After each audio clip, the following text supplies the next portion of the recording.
If Tommy Bowden has the premier team in the ACC, this is his chance to prove it on the road. Lane Stadium, where Thursday night has been a hostile environment for all visitors. Clemson and Virginia Tech, an ACC showdown coming from Blacksburg in minutes.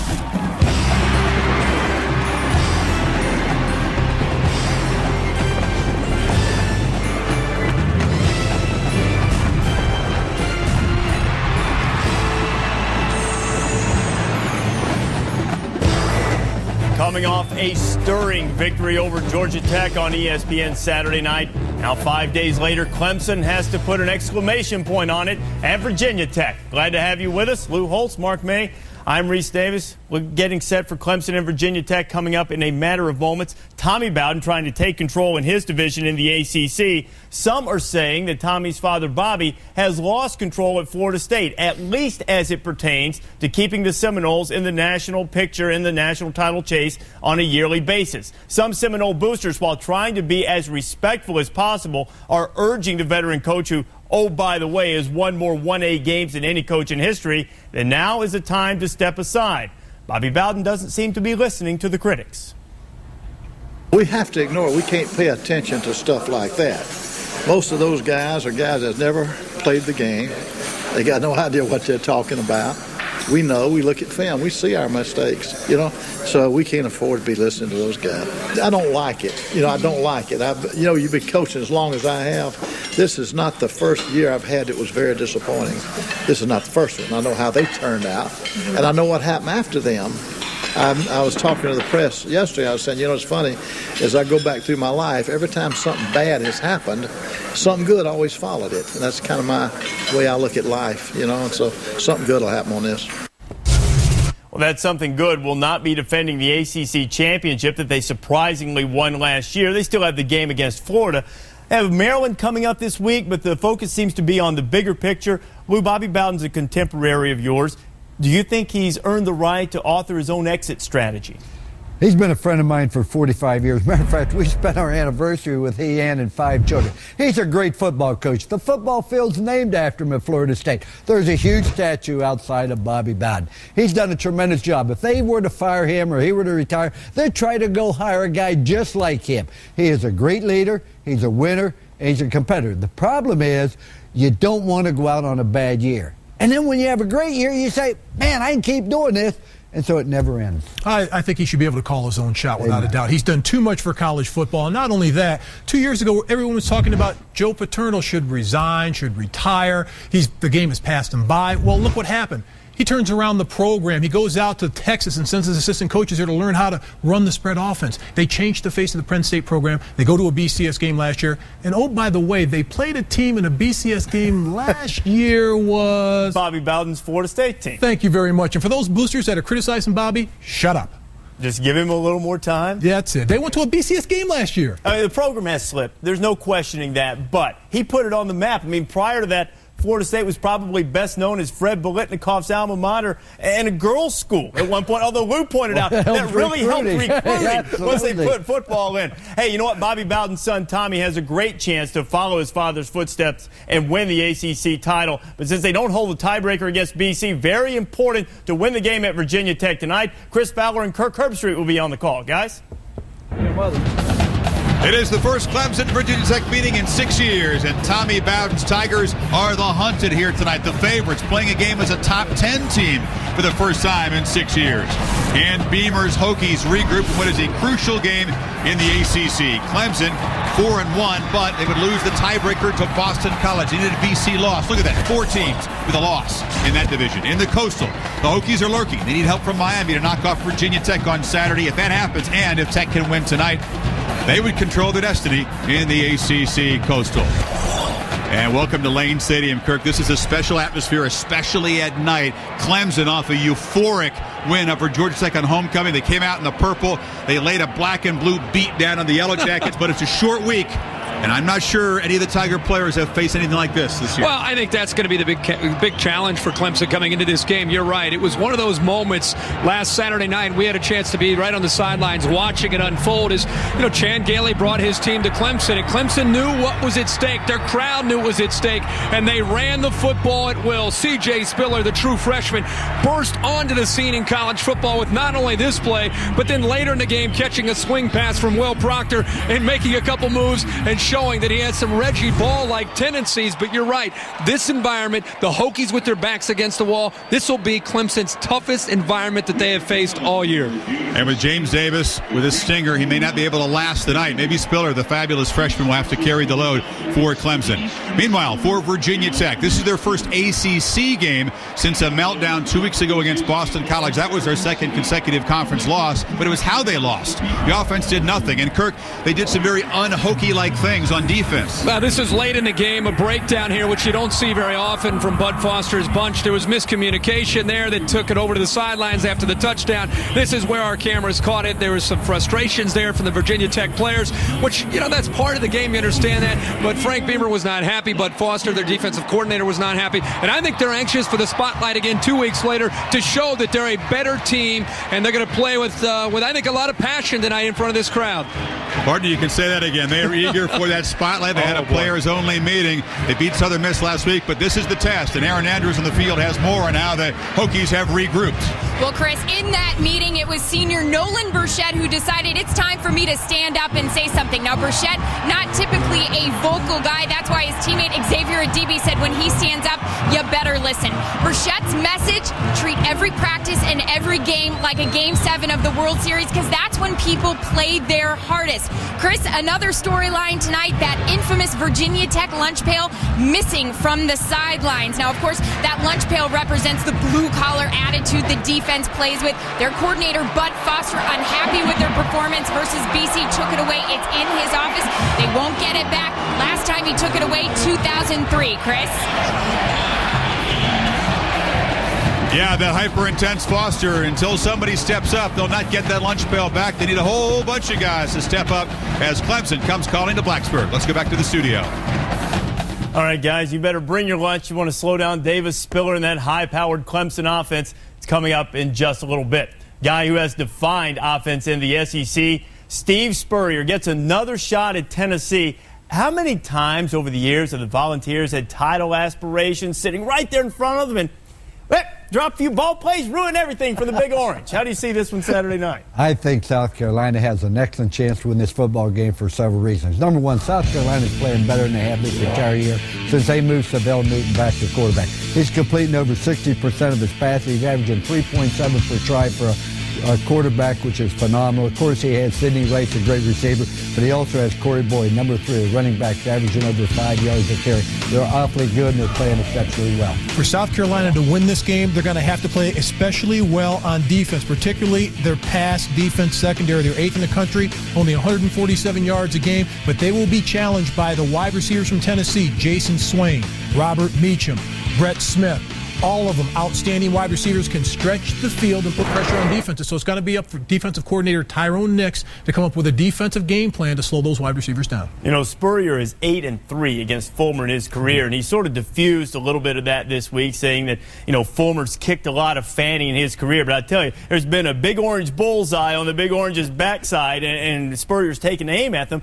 How big a deal is it when the talent seems pretty equal, as it was at Tennessee and Florida over the years, but it seems that one coach has the other one's number? Well, it's because of the mental approach to the game and the confidence they have, and that confidence exudes to your team. And when you're very, very confident on a team and you're just sort of laid back and loose and you sort of jive the other coach a little bit, your players take a great deal of pride in that, and they build off that. All right, South Carolina and Tennessee ought to be a great one on Saturday night on ESPN, 7:45 Eastern Time.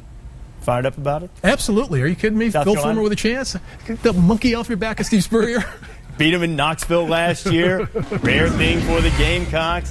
When we come back at halftime, we'll talk a little bit about Charlie Weiss and what he is upset about with the one-loss teams and how Notre Dame is faring in the rankings. And right now, it is time to a little color, a little pageantry. The colors are Chicago maroon and burnt orange in Blacksburg. College football living in Lane Stadium tonight.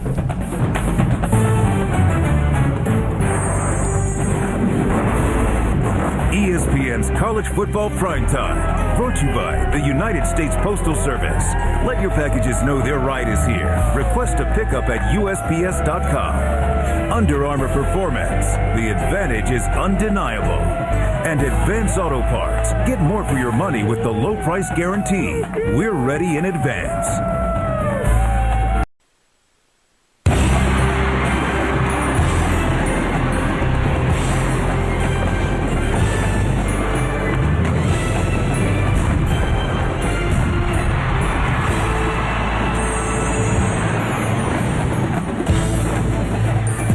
Last weekend, the winding road to the ACC championship game figured to straighten out, but the path got more foggy.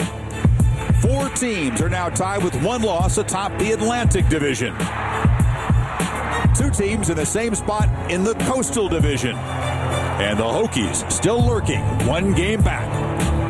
Tonight, it's number 10 Clemson versus Virginia Tech as the road to the ACC championship game in Jacksonville stops in Blacksburg now.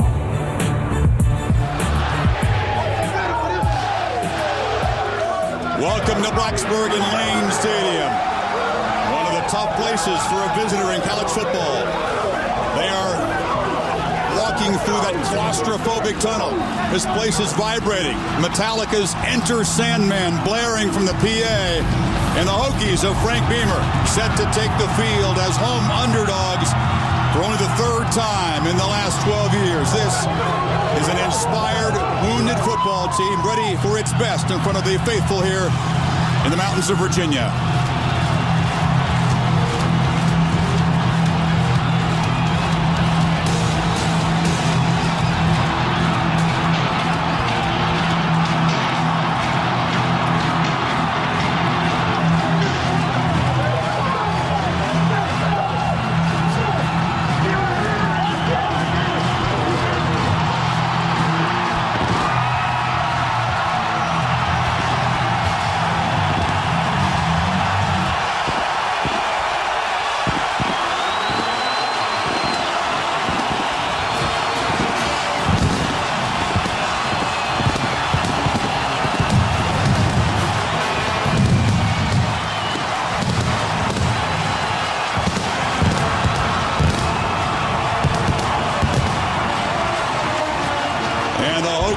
And their faithful here hope this will just be the beginning of the fireworks.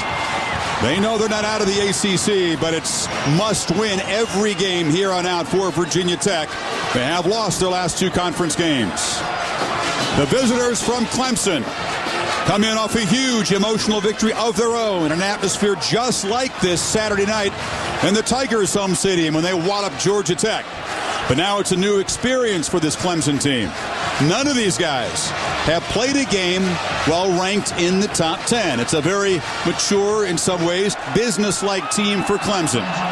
Can they come in here and do business against this inspired Virginia Tech team? If Clemson can, they certainly believe that they should stay on the radar screen as a BCS title game contender. So lots of angles here tonight, big picture, and then the very personal collision of 2 teams with a lot to play for, Kirk. It's interesting watching the captains out at middle of the field looking across Virginia Tech after that entrance. We know that they're out here ready to go. The Clemson Tigers are not yet on the field. Clemson wearing the all-white, not their normal road look, and Virginia Tech in the all-Chicago maroon for the first time in 3 years. It's interesting that Tommy Bowden waiting, and now Clemson as a team taking their time to come into the pit. A little psychological warfare going on here with Tommy Bowden and the red-hot Clemson Tigers as they come into Lane Stadium. They let the celebration subside, and then they decide to come onto the field. Not much has subsided. For Bowden, this is a little bit of uncharted territory. The first time he's played 3 ball games in 14 days and back-to-back conference crucial games. Not an easy thing for this team. What a big win. I mean, it was such a great scene Saturday night for Clemson and their team and their fans. And I think you and I think everybody knew coming around 5 days later would be this stadium with a team that desperately needs a win. And it's the highest scoring offense in the country, Kirk. Clemson. Yeah. Will Proctor, the first-year starting quarterback as a fifth-year senior, has been managing the team very well. I think he'll have to throw the ball more tonight. C.J. Spiller, one of the best true freshmen, I think the best true freshman in the country, exploded onto the scene last week. Chancey Stuckey is back in the lineup. That's Proctor's go-to man tonight. Keep an eye on number 2. They're going to have to throw the ball to him. And I want you to watch Antonio Clay, the middle linebacker, with all the injuries that they have sustained on that side of the ball. Antonio Clay, especially tonight against Virginia Tech's offense that has to run the ball, will be very, very active in the middle of that Tiger defense. And Clemson defense is underrated. They're a top 10 defense nationally in rushing and in total yards allowed. Frank Beamer, his very first game 20 seasons ago at Virginia Tech was a loss right here to Clemson. His program's come a long way since then. They need a big impact game from the workhorse Brandon Orr. And this is, again, another look at the Clemson impact players. Yeah, and again, one thing you know about when you talk about Frank Beamer is the energy that he and his staff create with their players. And I've been coming to Blacksburg to do games for a long time.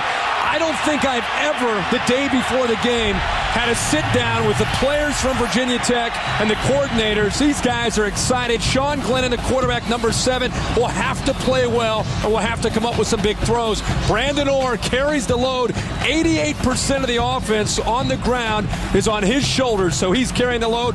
And Vince Hall, much like Clay, will be active and will be pressured all day by C.J. Spiller and James Davis. Maybe the best 1-2 tandem of backs in all of college football. There's the lunch bell we talked about. Somebody in the Hokie defense is going to have to earn it back. You can see a light rain beginning to fall. Temperatures will drop into the 30s. Might be a factor tonight. Jared DeVelli to kick off for the Hokies. Normally pounds it deep into the end zone. This is a line drive. It'll be taken on the hop by Jacoby Ford, the true freshman for Clemson. Ford, the speedster from Florida, finding a crease and getting out near the 30-yard line. Clemson won the toss and said, we want the football. And they'll be led out there by Will Proctor, the quarterback who's waited until his senior year to finally be a starter. And that offensive line is really the story for this Clemson offense. They are physical. They are experienced. And Chris McDuffie will fill in for the injured Roman Fry in there tonight. And that's one of the keys to this offense is the continuity up front. And even with Roman Fry down, McDuffie stepping in, great deal of experience. And tonight on the road, Will Proctor will have to rely on that offensive line in the running game to try to have some success early to help take this crowd out. Stuckey in the top of your screen, and it is James Davis again playing with that tender left shoulder to start the ball game. They flip it back in the screen whistle before the snap.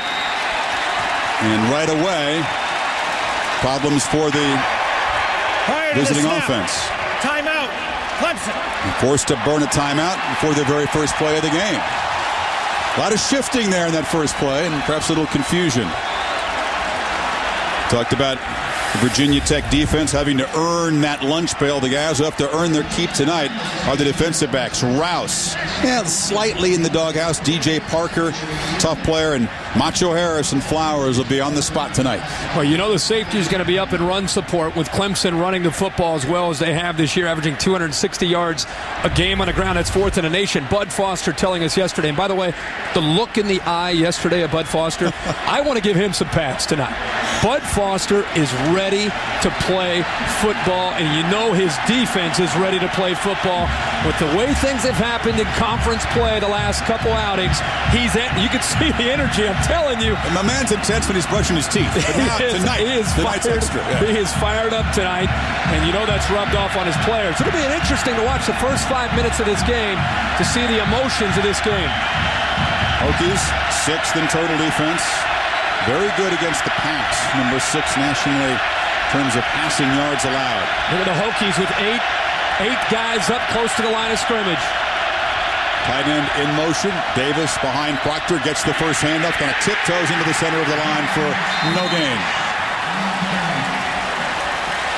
Chris Ellis came over from his end position to make the tackle. Defensive ends in this Hokie defense, very good. Ellison, Burchett. One of the things we're going to clearly see from Bud Foster, especially on first down, is he's going to put his safeties right at the line of scrimmage.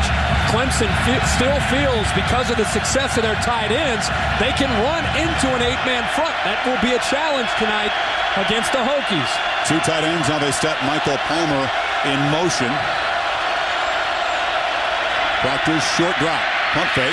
Has a little crease and now dives down after a short gain. Vince Hall was lurking, so is Brendan Hill, and Proctor got to the ground. So this is my point, is I think Bud Foster comes into this game saying, okay, we know that Clemson can run the football. Now, they've had these last 4 of the last 5 games, they've run for over 300 yards. So his thought is, we have to stop that running game, and let's make Clemson show that they can throw the football to beat us. That's been a lot of pressure here early in those first couple plays. Can Proctor step up and make the throws if he has to tonight? His first throw is short one, complete, but stopped short of first down yardage is Michael Palmer, the true freshman tight end. Xavier Adibi was defending. I don't think he got the yardage on the far sideline. I think he's going to be short. It's a good job here by Adibi, one of the leaders of this defense. And Chris, I'm going to tell you, I know they beat Southern Miss, but because of the way things have gone for them in conference play, this is the best thing that could have happened for the energy and the confidence of this team. Adibi gets out to where he has to be before Palmer can extend the ball across for the first down. That's a great job there by number 11. A 4-year punter for Clemson, Cole Chasen to boot it away. Eddie Royal is deep for the Hokies.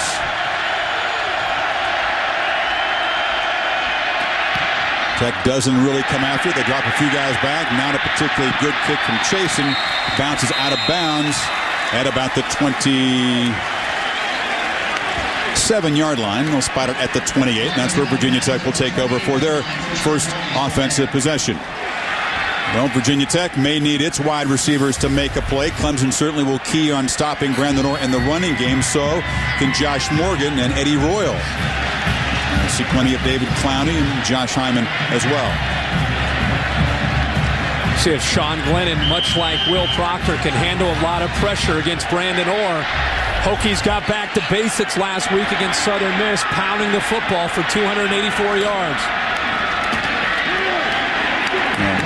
You see plenty of the workhorse in there. This is what they like to do. They'll run the tailback a lot.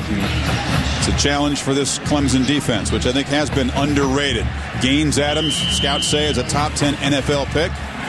He's the leader there, very disruptive. A sack in his last 6 games. It's a school record. Gaines Adams, one of the better defensive ends in all of college football with his speed. And he gets a chance to put the ears back and know that it's a pass. He will be in the backfield almost every time. Short flip. It's caught by Josh Morgan, fighting toward the marker, but stopped short. Dwayne Coleman, a good job corralling him, about 2 yards shy of the first down. And I'll tell you, Brandon Orr did a nice job of stepping up and taking on the blitz to give Glennon enough time to get the ball thrown to the outside. Morgan keeping his foot in bounds, fighting for extra yardage, and it was actually Gaines Adams dropping back in a zone blitz package there to help finish things off, showing that he can get out in the open field. That's why he's a top 10 prospect. The defensive end getting to the sideline. So, 3rd and short. They go to Orr, left side, and Clemson stuffs him. Brandon Orr on the carry. He lost yardage.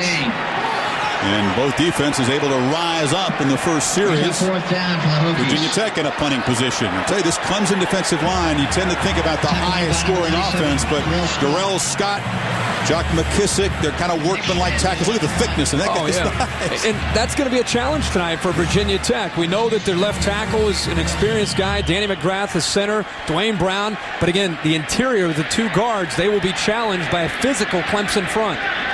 Played by All-American punter Nick Schmidt. The lefty to boot it away for the Hokies. It's a nice kick. Ford has it. No fair catch by the freshman, and he's hit immediately. Good job by the Hokies special teams, and Corey Price down there on the tackle. 40-yard punt. No return. Second possession straight ahead for the Tigers.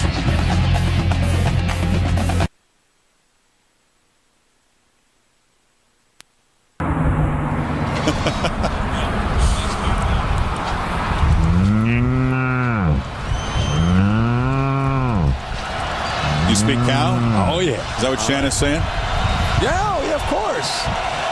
Love their college. Everybody loves college football, especially in Blacksburg. Yeah, turkey legs, is that the only thing you haven't eaten so far? Yeah, you do.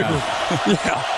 Well, for Clemson, their second possession, you're going to see C.J. Spiller, the true freshman sensation, one of the emerging stars in college football. His very first carry, immediately you see the quickness. He finds a hole, a little sidestep, and before D.J. Parker grabs him, it's a 7-yard gain. Well, we've seen C.J. Spiller all year. Wake Forest game, he had a big play for him late in that game to be able to help Clemson win.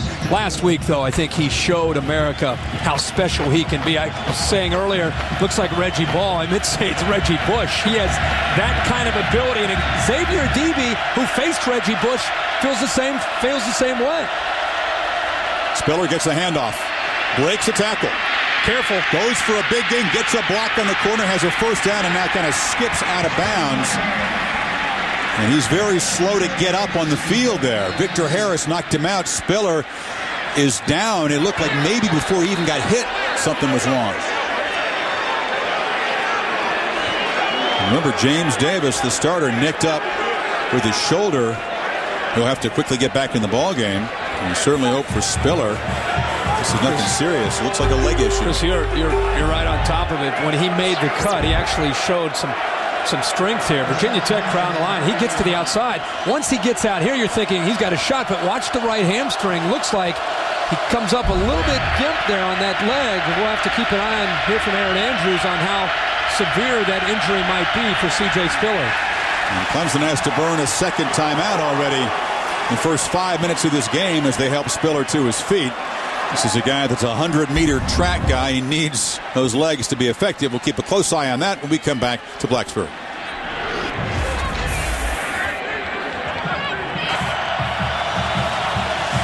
C.J. Spiller back in the ball game. Besides that problem with his hip or his groin, he also got his arms scraped as he slid out of bounds.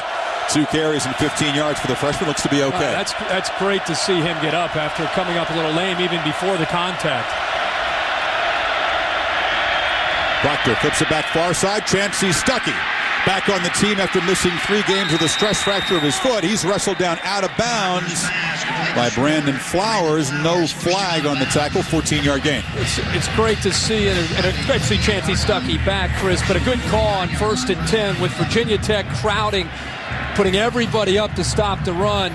Breaking a tendency here, throwing the football back to Stuckey, getting him involved, and Flowers with a little push. Vince Hall with a little bit of a push and a no call here, but 1st and 10 for Clemson. Stuckey is a difference maker, by far their best receiver, and it's a big headline to have him back in the ball game tonight and help that passing game. Spiller for a 1-yard gain. Aaron, I know the Clemson folks felt a lot better about their chances having number 2 back in the mix. Yeah, they did, Chris. Even though head coach Tommy Bowden joked around and said, hey, while he was gone, we led the nation in scoring, and when he was here, we hadn't. But Chancey Stuckey back. Proctor telling us this week, very glad to have him back, because, Kirk, they were the guys that worked together in the offseason quite a bit. Good leadership, too. Yeah, he's a great leader, a former quarterback, and he is the guy, as Aaron mentioned, that Will Proctor works so much with in the offseason. Darrell Berry is the tight end in motion. Spiller gets it, and again they test the middle of that Hokie defensive line, and Barry Booker, Carlton Powell, Burchett, and Ellis are up to the task. Vince Hall filling in for the tackle as well, so somewhat conservative call on 2nd and long. 2nd down, but not only the defensive front, they've got the safeties walked up tight. Look at the safeties walked up. Look how tight the linebackers are to the line of scrimmage. You have all these extra bodies making it very, very tough on that offensive line to try to create blocking angles, because the linebackers and safeties are so tight to the line of scrimmage to help the defensive linemen out. Only 3 on the play clock. Proctor gets it, fires over the middle, complete. 1st down, caught by Tyler Grisham inside the 30 of the Hokies before Vince Hall makes the stop. Grisham, their sure-handed possession receiver. They compare him to Stokely. Colts. Yeah, and here is the quarterback, Will Proctor, showing that on 3rd down that he does have what it takes to execute. Gives a little look off to get the safety out into the flat, and then creates a nice window, and he puts the ball right in there to Grisham for the 1st down.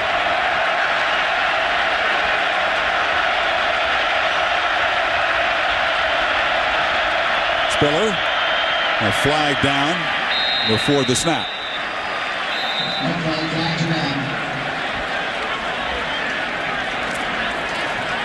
You can see this is beginning to be a kind of a test of wills. Clemson has run the ball on everybody. Tech determined not to let him do it. False start. 75 offense. 5-yard penalty. Repeat first down. Senior tackle Marion Dukes with the 5-yard penalty. One thing that Tommy Bowden and his offensive coordinator Rob Spence have made very clear is that it's almost like an option offense where defenses know that the running game is what Clemson's going to do. You put everybody up at the line of scrimmage. They sprinkle in enough of the pass with Will Proctor to get back to doing what they want to do, which is run the football. They don't huddle. All the receivers and Proctor overall, at the same time getting the play signaled in from the sidelines now on 1st and 15. And once again, some confusion. That didn't happen very efficiently, and Clemson's had to burn all their timeouts in the first part of the first quarter. It's a little bit different being on the road than where they were last Saturday night at Clemson when the crowd, the energy in the stadium was behind them and supporting them. I know they played at Florida State. I know they've been to Boston College. Coming to Lane Stadium on a Thursday night, nothing like their experience at Tallahassee at Boston College.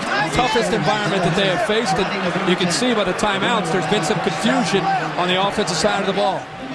Not the biggest house in college football, 66,000, but it always sounds like a lot more. And this is a relationship between the crowd and especially the defense here at Virginia Tech. They feed off each other. This is a defensive-oriented crowd.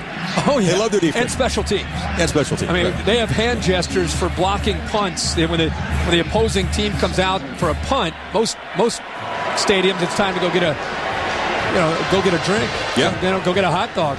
Here, they stay and wait to see if there's going to be a blocked punt. That's part of their kind of their scheme here. Number 1 Ohio State against Minnesota Saturday on ESPN on ABC, and then you got other regional action. Miami, Georgia Tech, a game that ACC fans will be watching. The Hokies, if they win this game, certainly need help from the Hurricanes.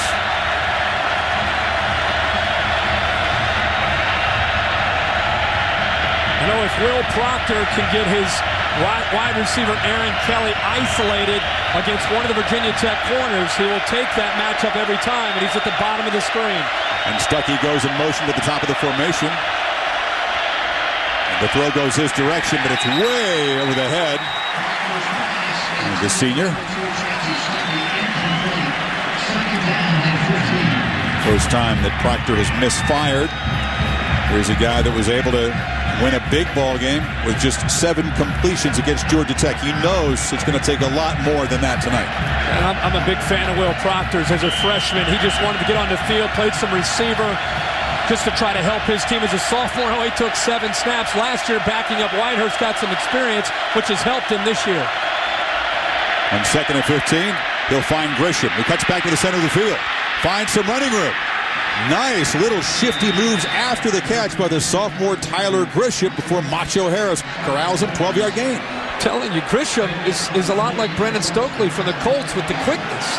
You get so caught up in what Stuckey can do and what Kelly can do on the outside, you forget Grisham has such good quickness. And these are the passing leaders throughout the conference in the ACC all year. And Matt Ryan and Boston College have been a big story. Matt Ryan showing some toughness last week, but tell you, old Will Proctor still having a very good year considering how much Clemson's relied on running the football. On 3rd and 3, Spiller goes in motion, but he flip it complete over the middle. It's caught.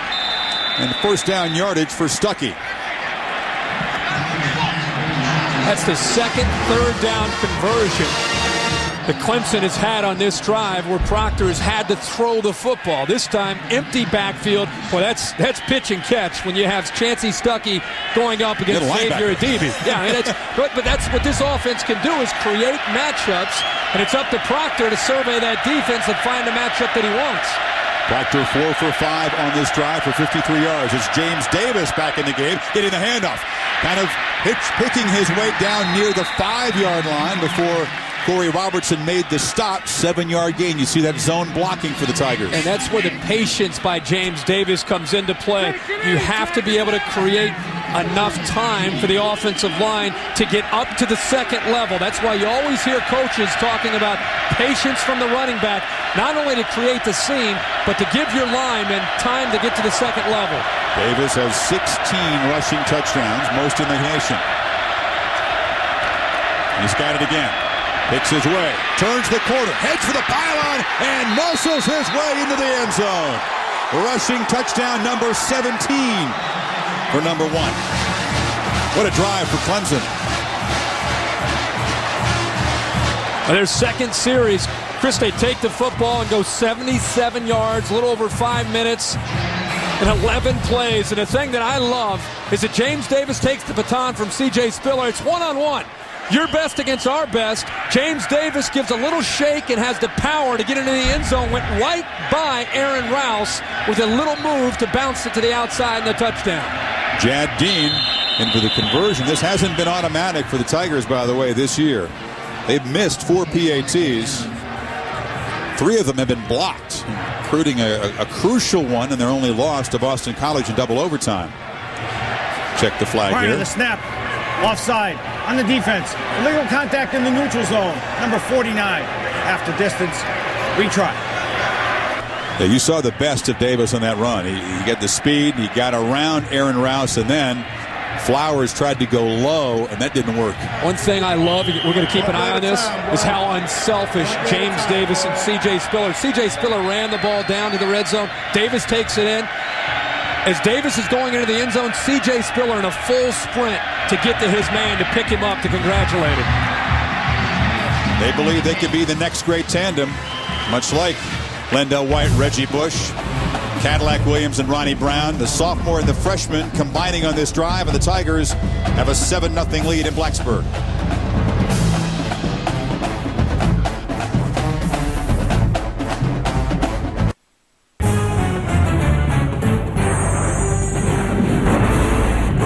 ESPN's College Football Primetime is presented by Applebee's Neighborhood Grill and Bar. Eating good in the neighborhood. Applebee's. And in part by Allstate. Are you in good hands? Why are most of our setups in this game every week involve food? Is that your influence? No. Seriously. What are you talking about? Just because you go to a movie by yourself last night, the rest of the team goes to team dinner, you're an individual, you go to your own, you can do your own thing, and the rest of us are breaking bread and talking about the week. And the party was worth it, though. Yeah, I've seen that. Once again, you kind of break off. I went blood and guts, and you guys went at a meal. That's all right. I got it. Team morale. All right, here we go. That's Royal on the kickoff return, dancing, but he's not going to get beyond the 15-yard line. 13-yard return.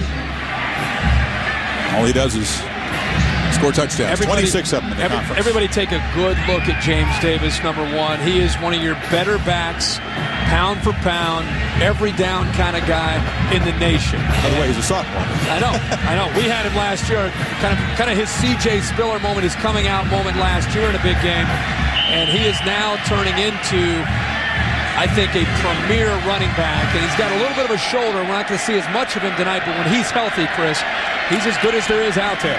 There's the featured back, number 28 for Virginia Tech, Brandon Orr. 4-yard gain.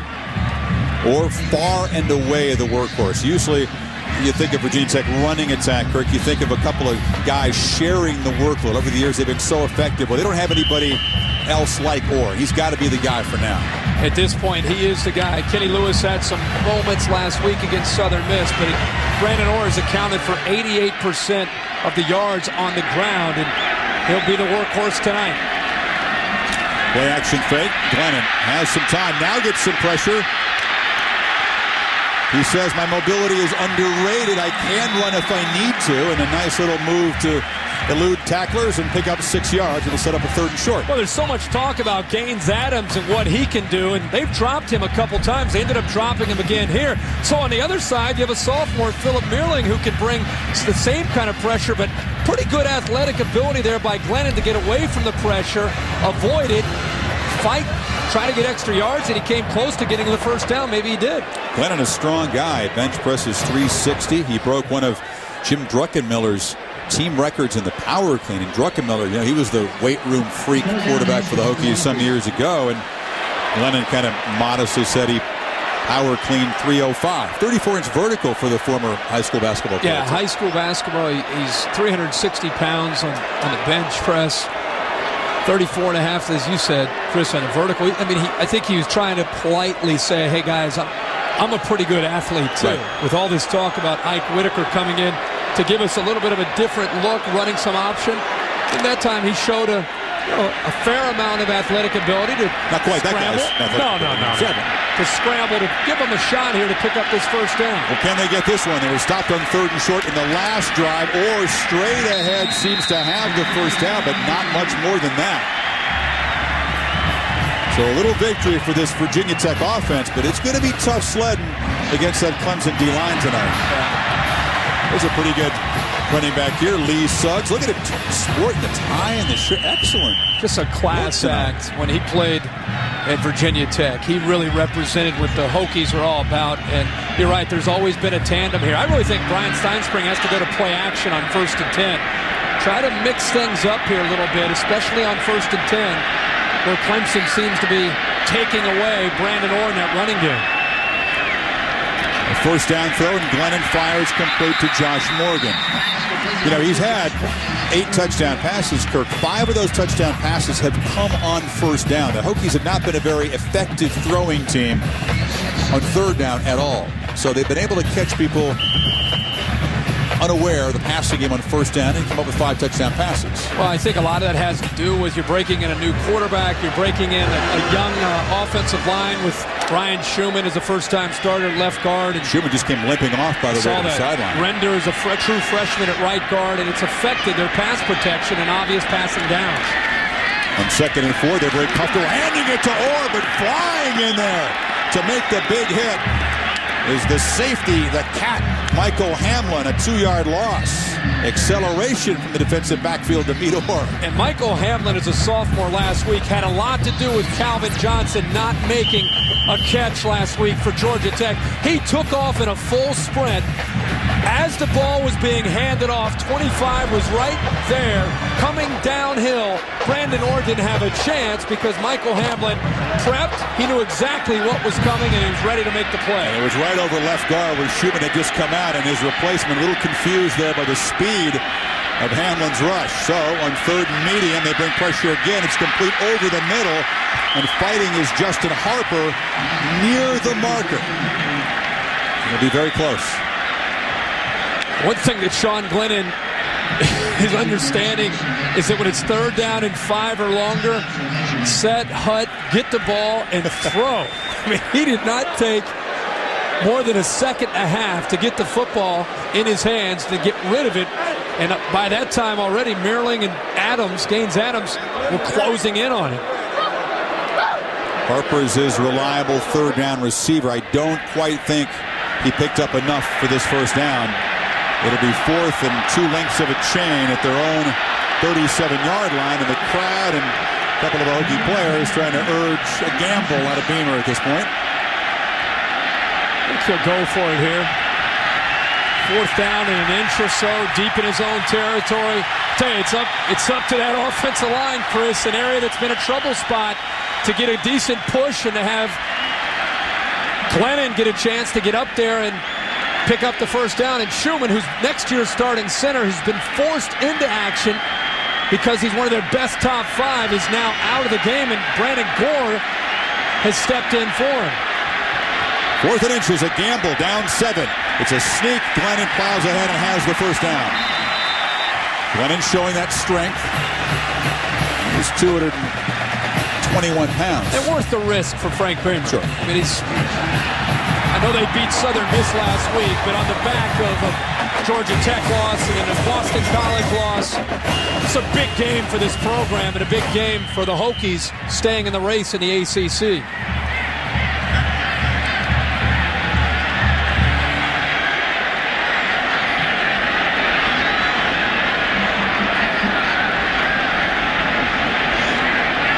Glennon changing the play. Play clock at 5 as he gets the snap away to Orr. Tries to turn the corner. Does get around the corner. Forced out of bounds, but he is across midfield into Clemson territory. Gaddis forcing him out after a 13-yard gain. Took a while. Finally ran Brandon Orr's first real nice run of the night. This is what he saw, Chris, because this allows his receiver to come in and have an easy block to be able to spring it. See how easy a block that is for the receiver? Now he gets another block from Clowney, and that gets him downfield, but it was the fact that there was a little bit of a cat and mouse game going on there, and once the defensive back over the slot moved inside of him, he had the angle that he needed to run the football. Antonio Clay had a chance at him, couldn't make the tackle, and now Orr muscling straight ahead, a big collision with Clay as he falls forward for about 9. Antonio Clay is the middle linebacker, the leader, sophomore out of Georgia there, as you see that Ryan Schumann, the guard who had just begun to play his best football, helped to the locker room. That's a loss for that O-line. This is going back and talking about the tandems that we've seen in Blacksburg. Sharon Stith and Lee Suggs, Suggs and Jones, the Humes, Humes and Emo. Right now, we don't have that tandem for Virginia Tech, so it's all number 28. Orr up the middle. Orr in a foot race to the corner. Dives for the pylon, ruled out of bounds at the 2. Who needs a tandem? And you got 2-8.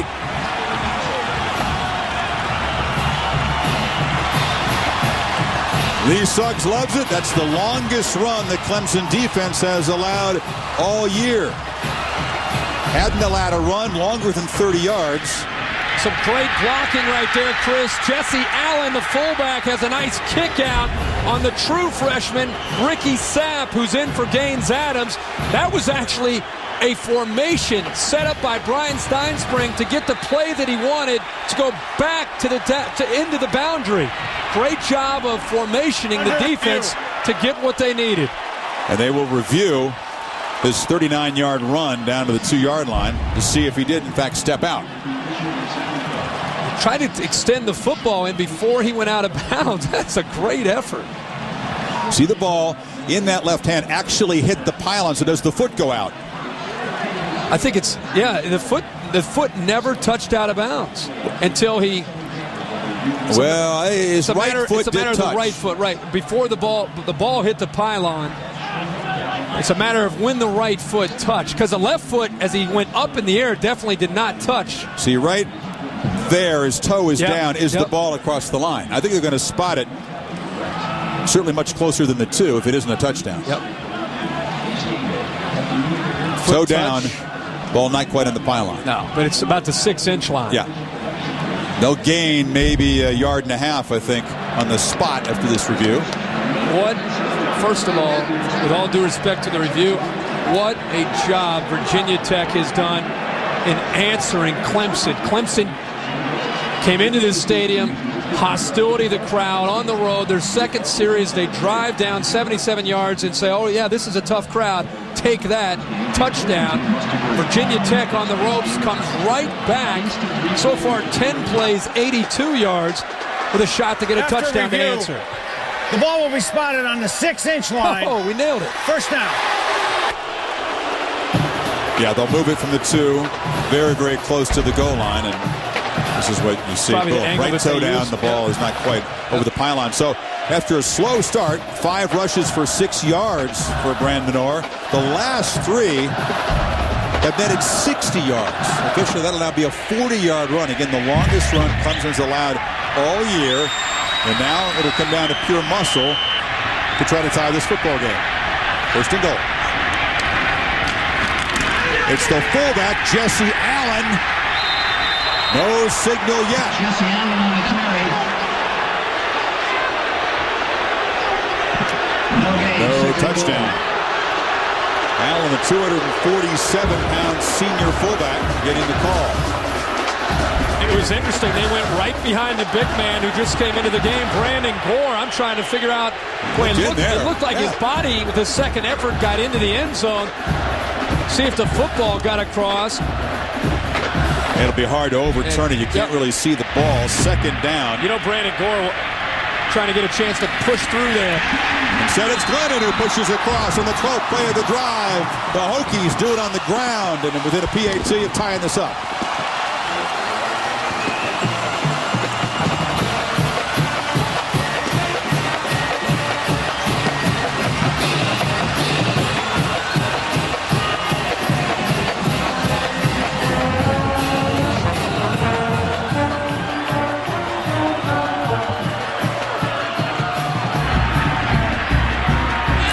pace for the point. That's a pretty nice answering drive of the Hokies because this crowd was thinking, uh-oh, here we go. Clemson so impressive on that 77-yard touchdown drive.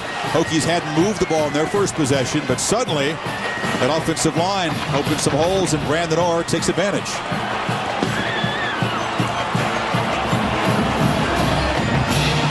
Once again, this game's significant. These teams in different divisions. Clemson part of a log jam. 4 teams have just a single loss in that Atlantic division. BC has the head-to-head tiebreak edge, but the Eagles still have to play at Wake Forest and then at Miami. We'll have that game on Thanksgiving night.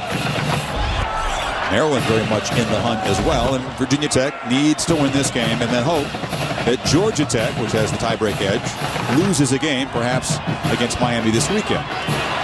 Hokies visit the Hurricanes a week from Saturday.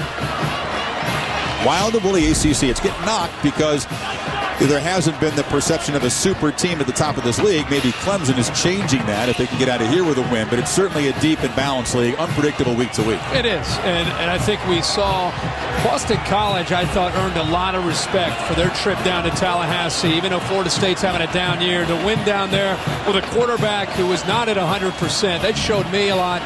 And Clemson, of course, last week. So it's just for now, a little bit of a changing of the guard without the big 3 up there that you're used to seeing with Miami, Florida State, and Virginia Tech. But, there's still so many big games that are going to affect this conference race. A week ago, we watched Virginia blank North Carolina, and John Bunting and his staff notified they would be let go after the season. They'll serve it out in Chapel Hill. Even Duke's playing good football in the ACC these days.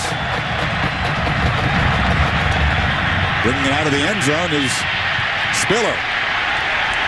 Even though he's heavily counted on as a running back tonight, he's still returning kicks 20 yards, and Clemson will begin at the 20-yard line after we hear from Reese Davis in this 30-30 update.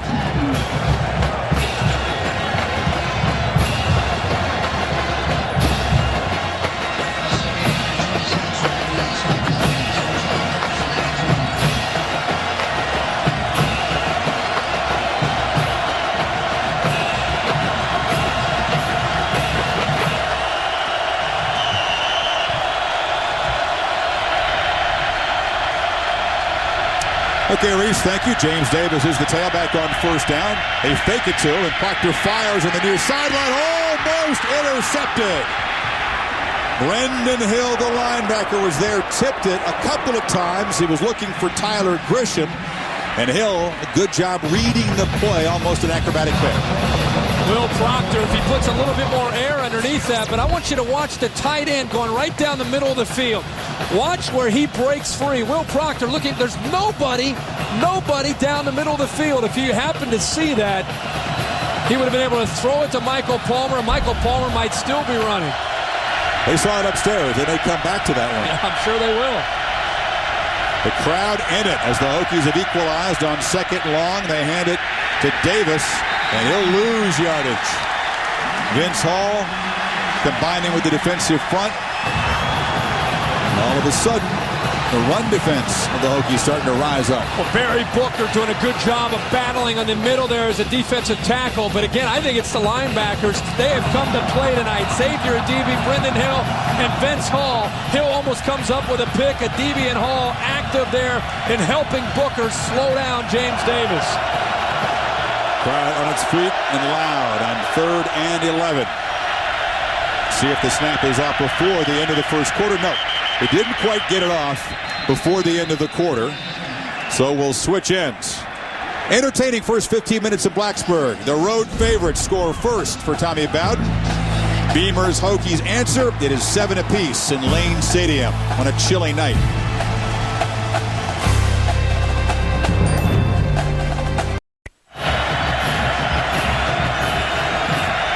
Crowd here trying to inspire the Virginia Tech defense on 3rd and 11 as we start the second quarter.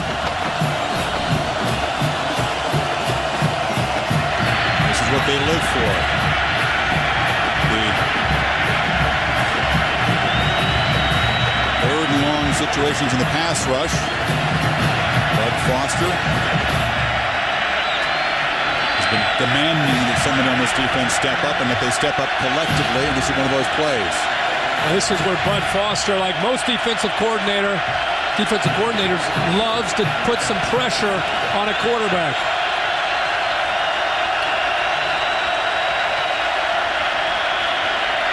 They don't bring much pressure, and it's incomplete over the middle. Brandon Flowers broke it up as Aaron Kelly was there.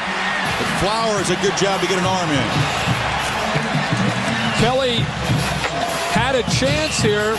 Ball's thrown on the money, but Flowers coming across without interfering with Kelly. Nice window for him to try to make the throw, and a good job by Flowers of coming around the body of Kelly and knocking the ball away from Aaron Kelly. So the graduate student, Cole Chasen, into punt. Hokies didn't come after the first punt. They peeled back. Crowd waving their hands, jumping up and down. They love nothing more than a punt block. But instead, Eddie Royal will have a chance to return the short kick. Takes it at his 47, tries to get the corner, can't do it. But the Hokies will begin this possession in a 7-7 game in Clemson territory after netting just 30 yards on that punt. Let's go to you, Reese. All right, Chris, this time a SportsCenter 30 at 30 update in full surround sound. Game 4 of the World Series is underway. Binderman against Supine. You can hear the game, as always, on ESPN Radio. Ben Roethlisberger, who suffered a concussion against the Falcons over the weekend, able to practice, listed as questionable for Sunday's game against the Raiders, has to pass all of his post-concussion tests. Bill Cowher says that decision could be made on Sunday. SportsCenter after the game, news all the time. That's lovely surround sound. 5.1 action there. Oh, yeah? Good. Yeah. Good. Yeah. That's 5.1 or 5.2? 5.1. That's home entertainment stuff. Good. Okay. I just have somebody helps me with If it's that. not football, you got nothing for me. It's somebody, I don't know. Somebody helps me. I don't know what's going on. 220, 221. They help you with everything. Play action on first down. It's Glennon looking downfield, overthrown. Tigers not fooled. As the Hokies tried to catch him in a first down throw, looking for Sam Wheeler, the tight end. That's his first incompletion of the night. Aaron has an injury update on the field. Well, Chris's Virginia Tech's offense is back on the field. They're going to be doing it without their sophomore left guard, Ryan Schumann, out with a sprained left knee. It looked pretty swollen as they helped him to the locker room for more observation. Guys, this is a big deal because last week versus Southern Miss, Virginia Tech coaches telling us how he graded the highest of all the offensive linemen, and they thought they were really starting to gel, guys. Yeah, in fact, they gave him a game ball last week against Southern Miss. That tells you what kind of week he had as an offensive lineman. So Brandon Gore's a senior, but not that experienced. He's the replacement, the left guard position. Coleman, a good job wrestling Josh Morgan to the ground. No gain on that first down throw. You say it like, nice play there by Coleman, but you know what? For corners to be physical, it's nice to see. And both of the corners for Clemson like to tackle. Not only are they willing to tackle, Dwayne Coleman on one side and C.J. Gaddis on the other, they look forward to the opportunity to bring down a ball carrier or receiver. Coleman now 46 tackles in the season. That's a lot for a corner. Glennon fires over the middle. Wide open receiver is Royal. First down yardage inside the 35. 15-yard gain. Glennon's been pretty sharp tonight. He's been very sharp. When he has a chance to set his feet and he has time to throw the ball, he's able to throw the football with accuracy. But this time, I'm surprised on third down that they didn't put a little bit of pressure on him. Huge vacancy in that Clemson zone defense. Put it right on the money for the first down. Eddie Royal making his 29th start of his career with the catch. Now they go back to the bread and butter. No room on that right side. Tigers string it out very well. Antonio Clay, the linebacker there to help on the tackle. 2-yard gain. I'm going to tell you right now that if I'm Brian Steinspring, the offensive coordinator, I'm paying attention to what's going on right here. Look, before the ball is handed off, Michael Hamlin, who's a great player, is already in a full sprint before the ball's handed off. Brian Steinspring and his staff are going to see that and eventually go behind that with a post throw. Or breaks a tackle at the line of scrimmage. Good job running through Big Darrell Scott, the nose guard. Watkins there for the stop. But a positive play will set up a third and short.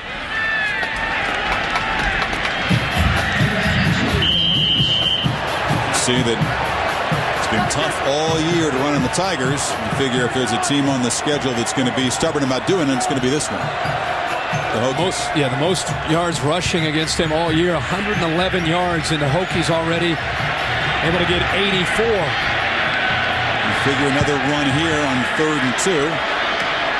It's Orr, again, breaking a tackle at the line of scrimmage, and one more time. It's a big Clemson defensive lineman. In that case, Jock McKissick had their arms on Orr, not enough to bring him down. This gives you an idea, his vision.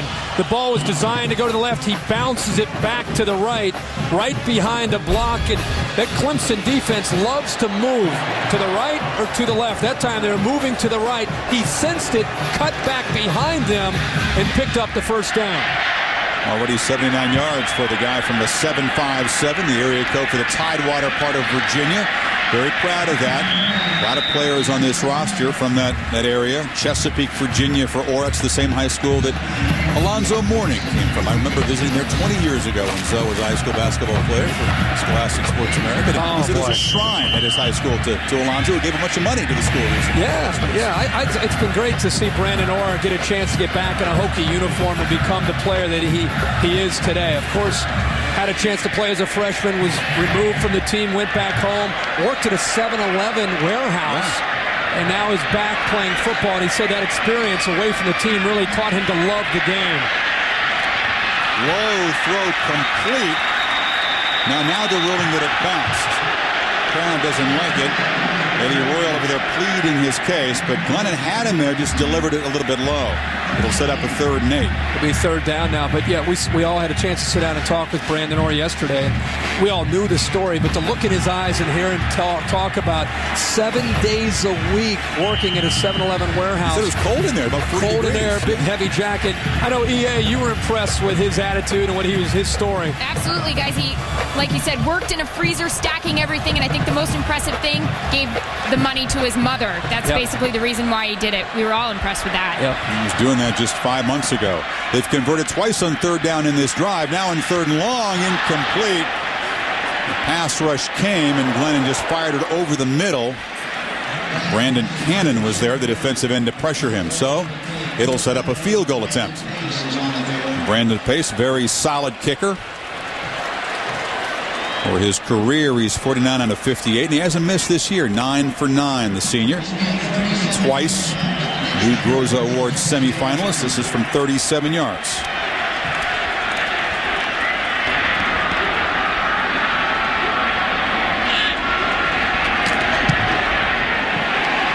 No problem. He's still perfect on the air. A hold from Nick Schmidt, the punter.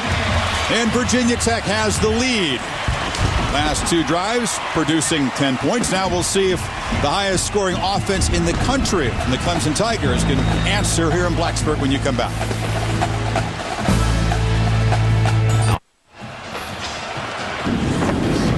A festive night here at Lane Stadium. Temperatures sliding down into the 40s. This is the coldest weather that the Clemson Tigers have played in. Good thing that the little light rain we had before kickoff was let up. You can see that the Clemson running game, powerful ground game, James Davis and C.J. Spiller pretty much contained so far. Davis 4 carries for those 13 yards. And the Hokies, by far the most success running the football against Clemson than anybody's had. Ball pounded into the end zone. Spiller will keep it there, and Clemson will start at the 20-yard line. So, Kirk, we'll see where Clemson's offense goes from here. We'll see if they continue to try to run the ball against Tech or go more to the pass, because they haven't had much success. Well, I think Chancey Stuckey's going to get more involved in what they're trying to do. The fact they have him back, he has 2 catches so far. You get him more involved, and then you can go back to your bread and butter, which is running the football. It's going to be tough. You're almost running uphill against Virginia Tech unless you mix in enough play action, enough pass on the early downs to make them respect that aspect. That's why I think number 2 and White, this series, I wouldn't be surprised to see him get more involved in what Rob Spence is trying to do here. Again, Stuckey back after missing 3 days with a stress fracture in his foot. Maybe not quite 100%, but quick enough to certainly make a difference tonight. They motion the tight end and hand it to Spiller. And again, just a very small crease in that defense. Closed up quickly as Kerry Wade, the rover, Joined by that physical corner for the Hokies, Brandon Flowers on the stop.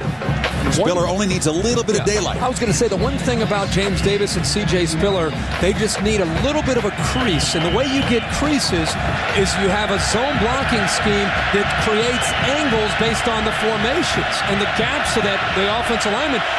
Virginia Tech is taking those angles away. Second down throw. Proctor flushed out, flips it far side. It's caught for a very short gain by Tyler Grisham. Only 2 yards. As we give you our Aflac trivia question, when was the last time Clemson won here in Blacksburg? They haven't played in 6 years. Not traditional yearly rivals. You got any ideas? No, I could guess, but I don't. I got an idea, but I'm not sure I'm right. I don't have high confidence. 3rd and 6. Incomplete. They fire high. And once again, a DB in coverage on a receiver. Aaron Kelly and doing a good job. Well, a DB's got a much better chance of being able to match up and slow down Aaron Kelly at 6'5" than Chancey Stuckey, who has such great quickness. He just that time sat right behind Kelly and waited. Kelly ran right to the first down line, making it pretty easy for a DB to step in and try to get in the way of the ball.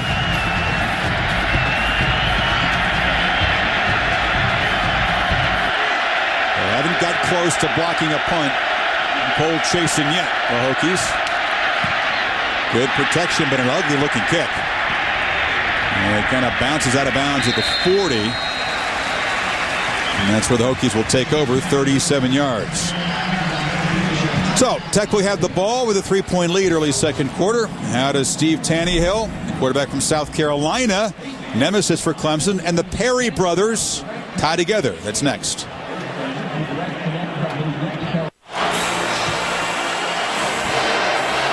No sacks yet for Gaines Adams, a future NFL player. Not many of those guys who end up in the NFL played 8-man high school football. I'll tell you that story in a second here. Hokies go back on offense, and Orr trying to plow straight ahead. Check it, they put in Elon Lewis to kind of give the workhorse a break. 8-man football at Cambridge Academy, where he was coached by Steve Tannehill. Remember him, the former South Carolina quarterback with the long hair, who was a real nemesis for Clemson. Clemson fans hated him. And Tannehill tried to get South Carolina to look in on Adams, who had to spend a year at a prep school, York Union, before he came to Clemson. But a former Clemson nemesis, Steve Tannehill, sending one of his former players to start him. You never would expect that. Once again, it's the backup tailback, Elon Lewis, the freshman from Hampton, who had only 18 carries all year coming in. They try to spell Orr and get him a breather, but it's tough sled. And going back to Gaines Adams and going back to the military school at the Fort Union, 19 sacks in 1 year. I think everybody in the world wanted him after that year, but you could see the Perry brothers up there. He has a chance to go right by them by the time this year is over if he's able to stay healthy. Speaking of South Carolina, Brad Scott, the former head coach, they're doing a great job with the offensive line at Clemson. The other coaches in the staff can't say enough about the job he's done. Lennon on third down, fires complete. Clowney breaks tackles, gets the first down, gets the sideline. And he stepped out of bounds. Clowney unable to keep his balance as he was pointed toward the end zone. You see his frustration, but Virginia Tech with a big game. Well-designed play here by Brian Steinspring, the offensive coordinator, using Eddie Royal to clear it out, and it affects the defensive backs because Clowney's able to come right in here. The secondary, the linebackers clear out to respect Royal, and even though it took a little bit of effort there by Clowney, the ball brought him back behind the first down line. Boy, what great acceleration. He almost took that to the house. Well, Chris Clemens, the safety, was not going to get there in pursuit if Clowney had been able to stay in bounds. As it is, it's Orr back in the ballgame trying to go wide. They string it out and smack him for a loss. Brandon Orr on the carry. Maurice Nelson, the strong side linebacker, the man forced into duty because of injuries to two key Tiger linebackers, Anthony Waters and Tremaine Billy, both out. Can you imagine the defense with those guys in there? two best linebackers. And there aren't a whole lot of teams in the country that can lose their top two tacklers from a year ago, top linebackers. Yeah. You take them out of the lineup for the year, have to move some people. Antonio Clay has been the X factor, number 43, has moved from the outside spot to the middle and has really been the glue. He and Nick Watkins have kept this defense together. Play action on second long. They go deep to the end zone. Off the hands of Josh Morgan. He wanted a flag. So did the band down there in that corner, but good defense by Dwayne Coleman. We knew they'd take some deep shots. There is a flag down back behind the line of scrimmage in the holding zone at midfield. Glennon does throw a nice deep ball, hooked up with Morgan in a long touchdown last week against Southern Miss. That one was there, but it would have come back anyway. Holding on the offense. Number 74, 10 yards from the previous spot. Repeat second down. I know this play comes back, but again, it's going to be a play that Virginia Tech. I keep talking about how the safeties are getting up into the line of scrimmage. Watch how the safeties here kind of getting involved in play action. They're willing to leave the corners one-on-one on the outside. And boy, I know the play would have been called back, but you know they're going to continue to go back to that. Vic Koenig, the defense coordinator from Clemson, determined to get his safeties up to stop Brandon Orr. It's going to leave Sean Glennon with some one-on-one opportunities on the outside with a great group of receivers. Orr, little delay. A flag comes flying in again. This from the defensive secondary. Chris Clemens on the stop. Huge loss on that holding penalty because it was behind the line of scrimmage. And we'll see if they march him back again. Consecutive holding penalties in the Hokies killing this drive. At that time, Josh Hyman, number 19, gets involved. Holding on the offense. Number 19, 10 yards from the spot of the foul. Repeat second down. That receiver, Josh Hyman, that time. Yeah, he's just trying to pick up a block here and locks in on Dwayne Coleman right in front of an official. And that was right in front of the bench, too. Yeah. Beamer saw that one. Well, you go from having 1st and 10 at the 37 and having a nice little drive going to now back-to-back plays to put you in a kind of a desperate situation on second down. It was only second down, but they have to make the Tigers' 27-yard line for the first down. And they're at their own 45. They hand it off to Orr. Orr able to elude Gaines Adams, who was pursuing him from behind. Michael Hamlin there on the stop as Orr goes over 1,000 all-purpose yards now for the season. Set up third and really long.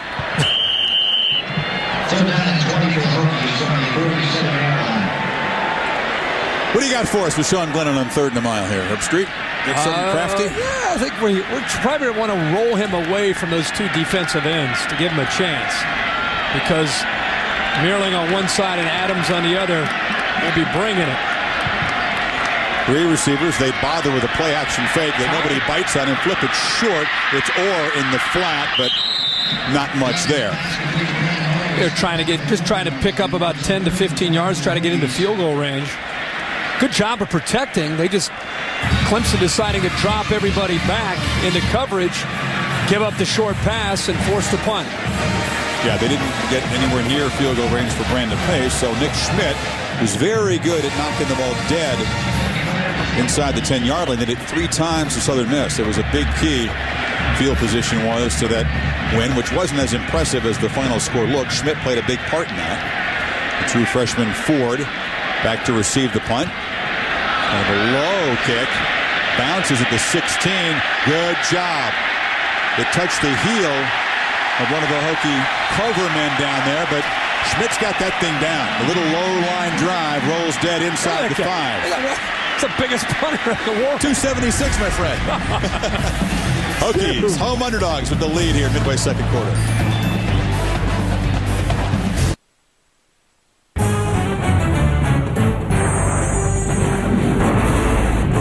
ESPN's College Football Primetime, brought to you by the Nissan Titan, proud presenter of the 2006 Heisman, and Aflac. Ask about it at work. Tigers are pinned back inside their 5. 3 consecutive 3-and-outs for the highest scoring offense in the country after that 77-yard touchdown drive. It's Davis trying to power straight ahead. He gets across the 5-yard line. Nolan Burchett with the stop. This crucial ACC game. Clemson coming in off that emotional big victory over Georgia Tech on homecoming here, but playing a game as a top 10 team for the first time in the careers of any of these players. They are clearly the hunted here tonight as the favorite against the Hokies, who had lost back-to-back ACC games coming in. Clemson scoring first. Hokies 10 straight points to take a lead. Once again, Davis tries to create some space. Nice little run out across the 15-yard line, has a first down. Vintage zone blocking. Now, this is one of the first times we've seen Clemson with a nice gain running the football. It's been a tough night tonight running the ball. The thing that people have to understand is Clemson coming into this game, for the last 5 games, they've been able to go over 300 yards rushing. Tonight, not a lot of success yet running the football. That was the longest run, 10 yards for Davis tonight. Immediate penetration. Great job by Brandon Flowers, who came off the corner to drop Davis for a loss. Bud Foster, the defensive coordinator, told us coming into this game they had to have gap control, Chris. We always hear that. Load up against the run and make Will Proctor throw the football to move the ball. And up to this point, very, very effective. This defense has bought into that system. Here comes the noise on 2nd and 14. Grisham in motion. Proctor flips it in the flats. Caught by Stuckey. Stuckey trying to turn the corner, and he is popped. Brendan Hill, the outside linebacker, there to meet him after a 7-yard gain. Welcome back to college football after 3 games off. Nice to see 2 things. Number 9, Vince Hall closing in, coming inside out. And look at the top. Brendan Hill getting off of the block by Kelly. The 2 linebackers that time teaming up. Hill shedding the block and closing in on Stuckey.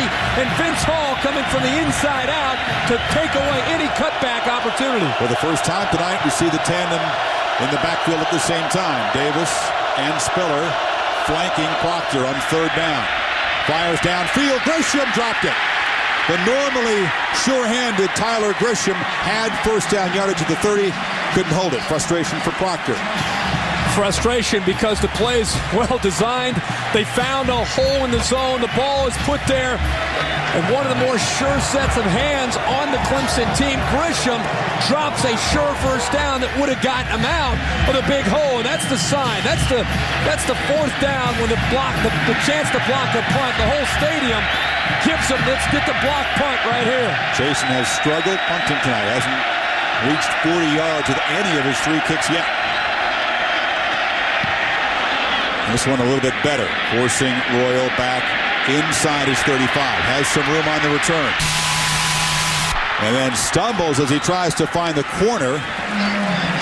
11-yard return. 47-yard punt. We talked about our Aflac trivia question. The last time Clemson won here in Blacksburg. I'm guessing the 50s.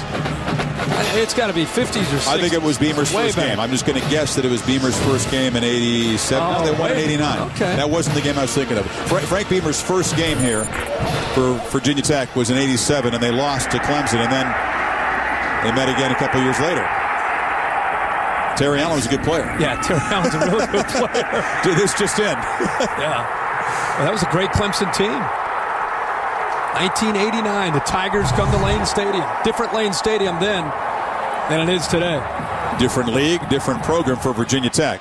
Or just not much. A little run to the boundary there. And a tough customer to contain is Gaines Adams. He kind of got out there and blew the play up from his end position. I think that's one of the things that Gaines Adams wants to be able to show to his team and to his defense coordinator and to the NFL scouts. He's not just a guy who can blitz high from the outside and rush a quarterback. He can be a guy that can move to the inside, make plays, defend the run, be the total package. We've seen him drop in a flat with their zone blitz package, but I think defending the run, showing all that it takes to be a dominant defensive end is something that he's anxious to show. He's frustrating his coaches who say that the fundamentals of the discipline, not what they want to see, but the scouts obviously love his athletic ability. Glennon pressured, hit as he throws, incomplete. That was Antonio Clay, the linebacker, joining Rashad Jackson, the defensive tackle, on pressure. There's no chance for Glennon. This gives you an idea of his athletic ability and how long his arms are here and what he can do. But, this is... He's chasing the fridge on all the records. Look, watch the highlights. He had some quickness. And watch this play. Are you kidding me? Harry picking up that guy. Big man closing downfield. I mean, oh my gosh. And then Michael Dean Navy was even a better college player. His little brother was also ACC Defensive Player of the Year. Little brother. I guess he is little brother, but he brought a lot more speed and quickness to the table as a defensive tackle. But the fridge showing he could get it done at Clemson. Great athlete. Yeah, the pass rush. Getting after Glennon. He buys some time, holding the ball loosely. Fumbles it, scooped up by Clemson. Well, he was very loose with the football. Glennon was trying to buy time. And the crucial turnover as the pass rush got him. It was the corner, finally. C.J. Gaddis joining Adams in pursuit there. But Glennon just a little careless with the football. Gaines Adams closing in and able to secure the ball. Remember the big play he made against Wake Forest, coming up with a loose ball. But this is what Sean Glennon has to avoid. They're up 10-7 against the Clemson Tigers at home. We're closing in on halftime. He's played so well. You can't have a mistake like this to give the ball back to Clemson with a short field. How quickly the game has changed. Player down for Clemson, but just the last series, Clemson pinned back in their own territory. Sean Glennon trying to make a play, trying to make something happen.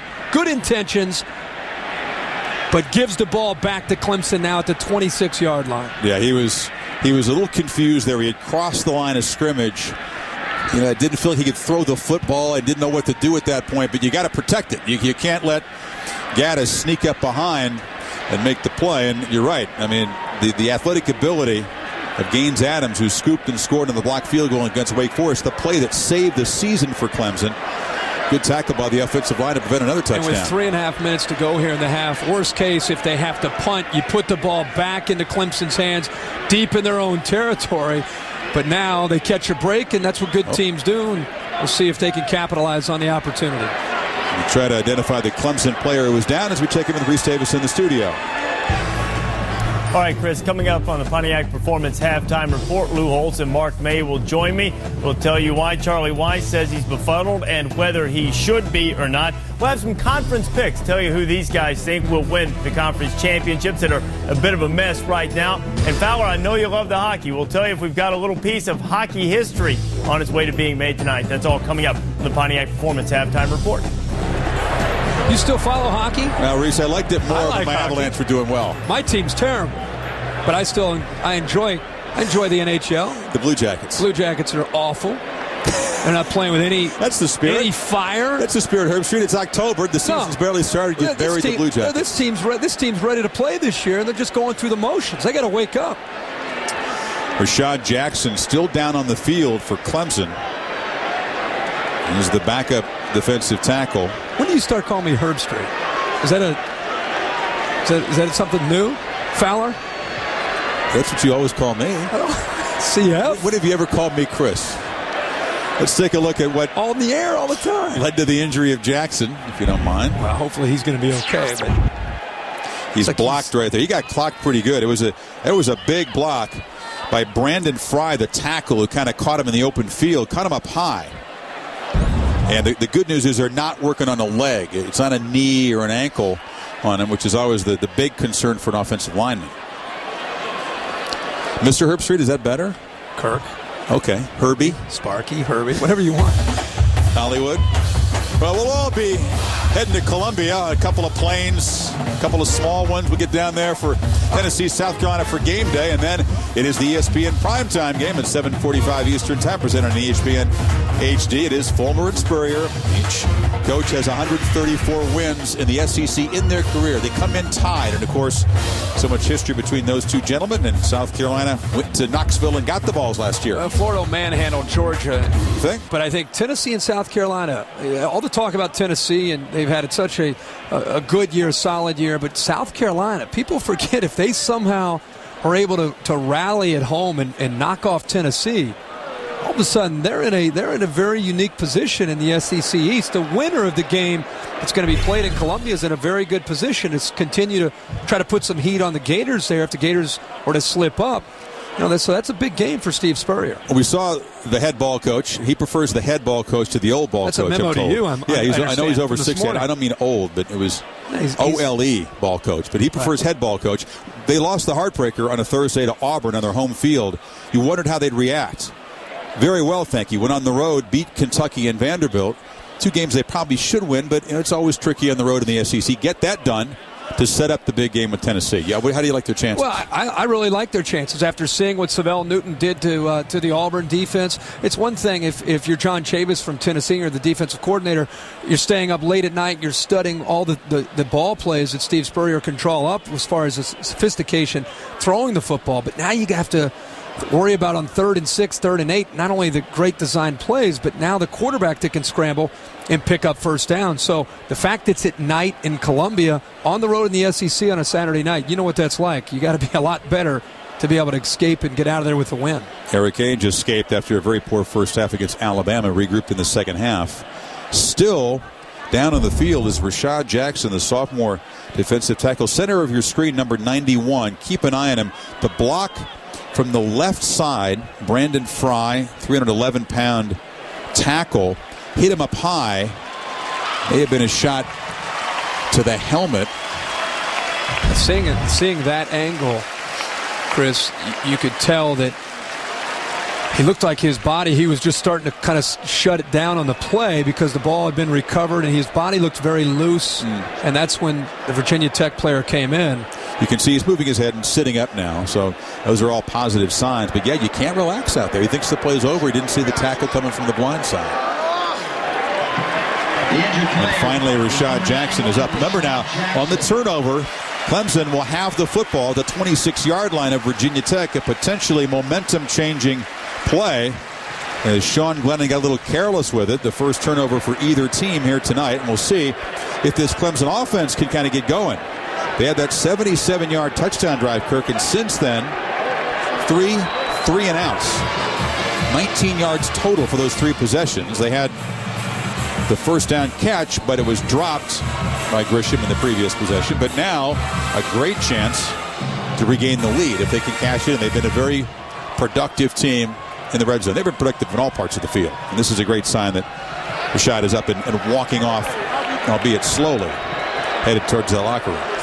Yeah, obviously a great sign there, but you're right about Clemson. We'll see if the field position can provide them with a little bit of a spark to get them going. But it's been the reason is they've only run the football for 43 yards. This is an offense coming into tonight's game that had averaged 260 per game. That's 4th in the nation. And tonight, 43 yards rushing. Virginia Tech taking that aspect of their offense away up to this point. The freshman Spiller is the tailback. Ford in motion. They give it to Spiller up the middle and not much.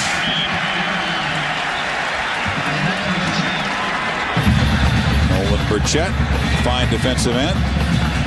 One of the guys that kind of took control in that team meeting after the loss at Boston College, stood up and said what he thought about the team's performance. First and 10, Virginia Tech bringing safeties and linebackers, making it, I don't care how good you are running the football, but you have 9 guys at the line of scrimmage, you have to throw the ball if you're Clemson.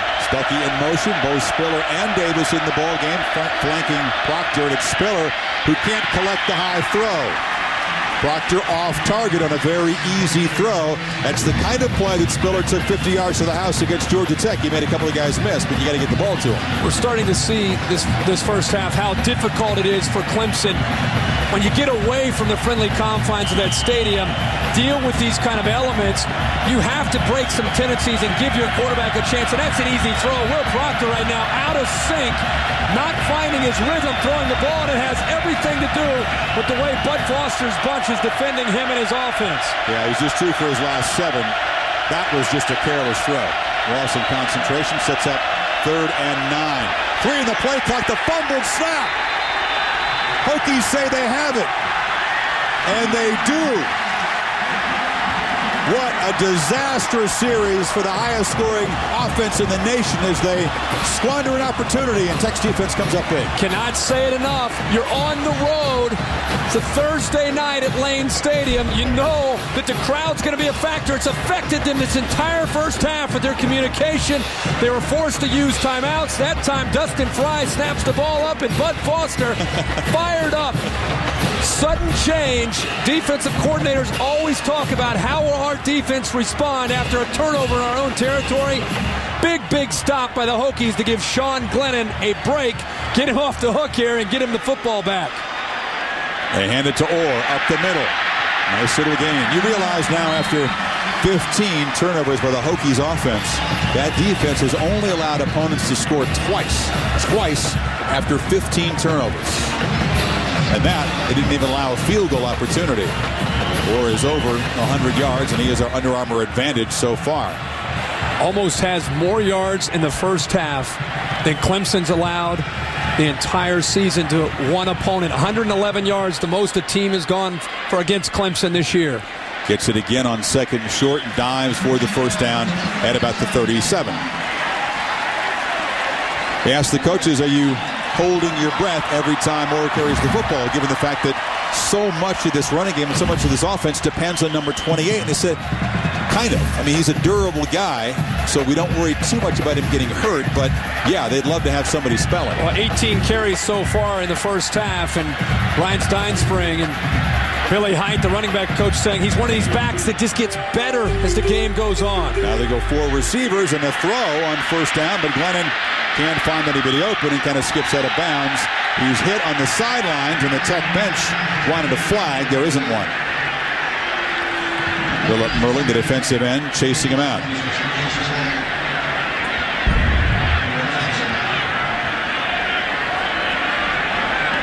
Frank Beamer concerned about the clock, wanting Sean Glennon. It was right before that last snap. He wants to get him up to the line of scrimmage.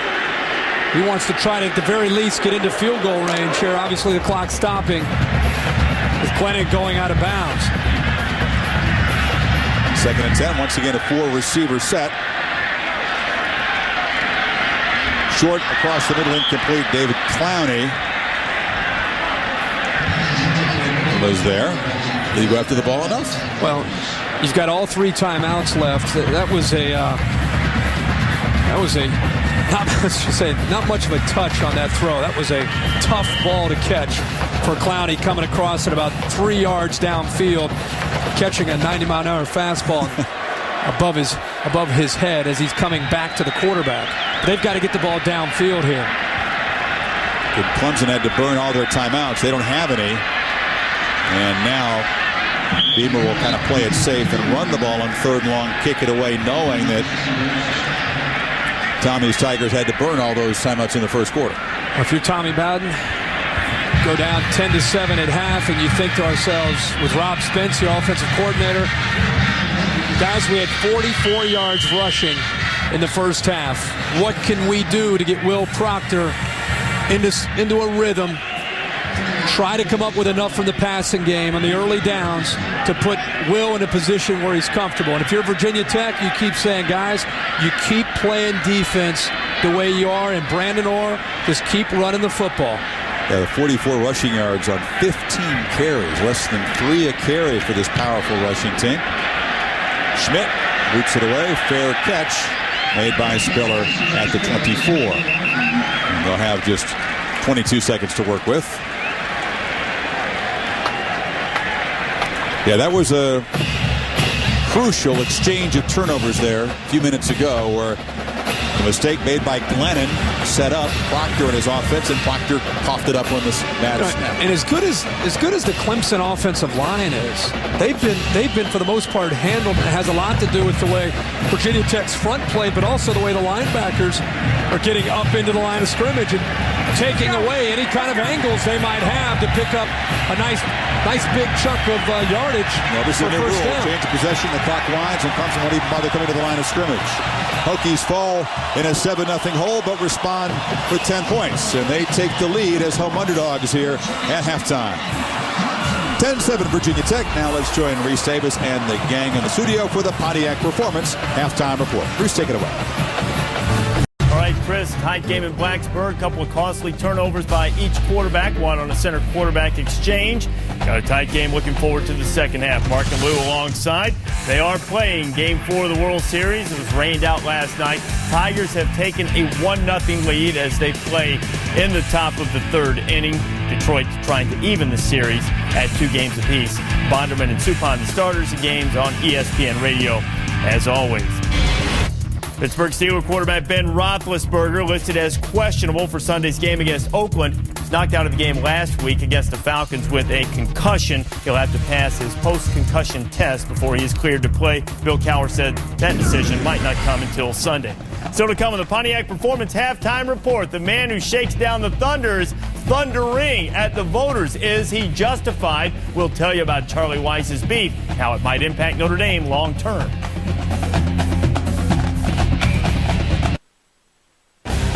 The Pontiac Performance Halftime Report is powered by Pontiac, the official performance machines of the NCAA.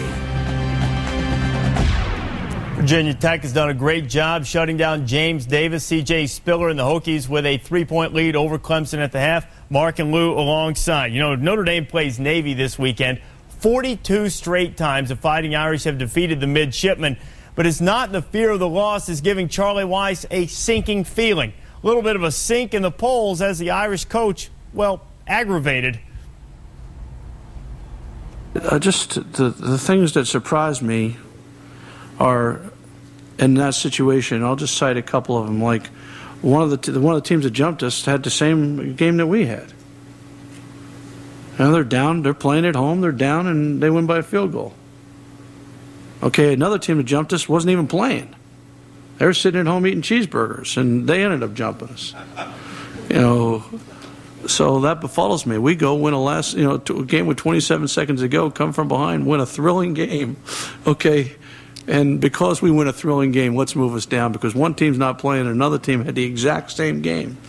Exactly the same. I mean, tell me how that works.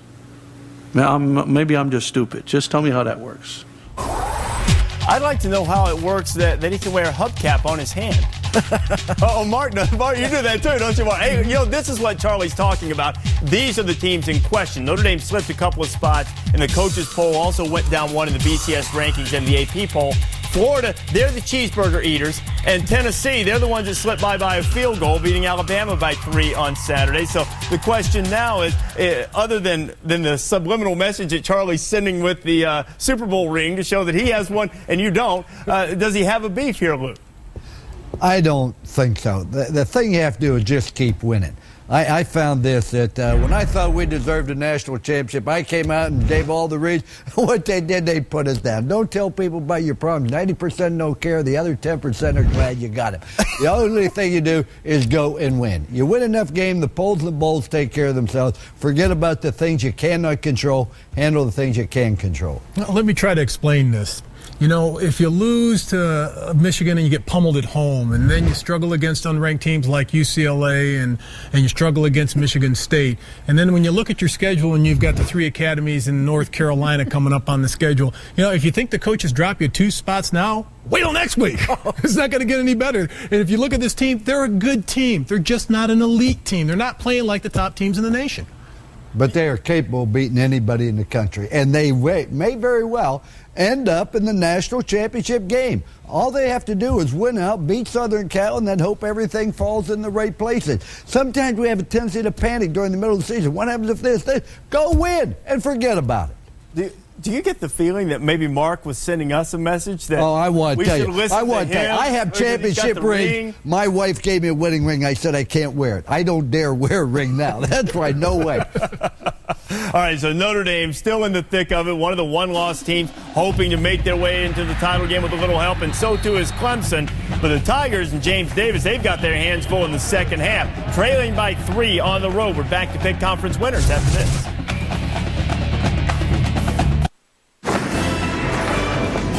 Welcome back to the Pontiac Performance Halftime Report. So we have for the final weekend in October, the goal is to have games that matter in November. And in conferences, it's going to be tough to come through at crunch time. The SEC East, it's Florida's to lose. sweep Georgia, Vandy, and South Carolina, and the Gators are Atlanta bound. Lose to one of those teams, and the Vols step in if they can win out. Wild card? South Carolina. If the Dogs can somehow beat Florida on Saturday, the Gamecocks would control their destiny.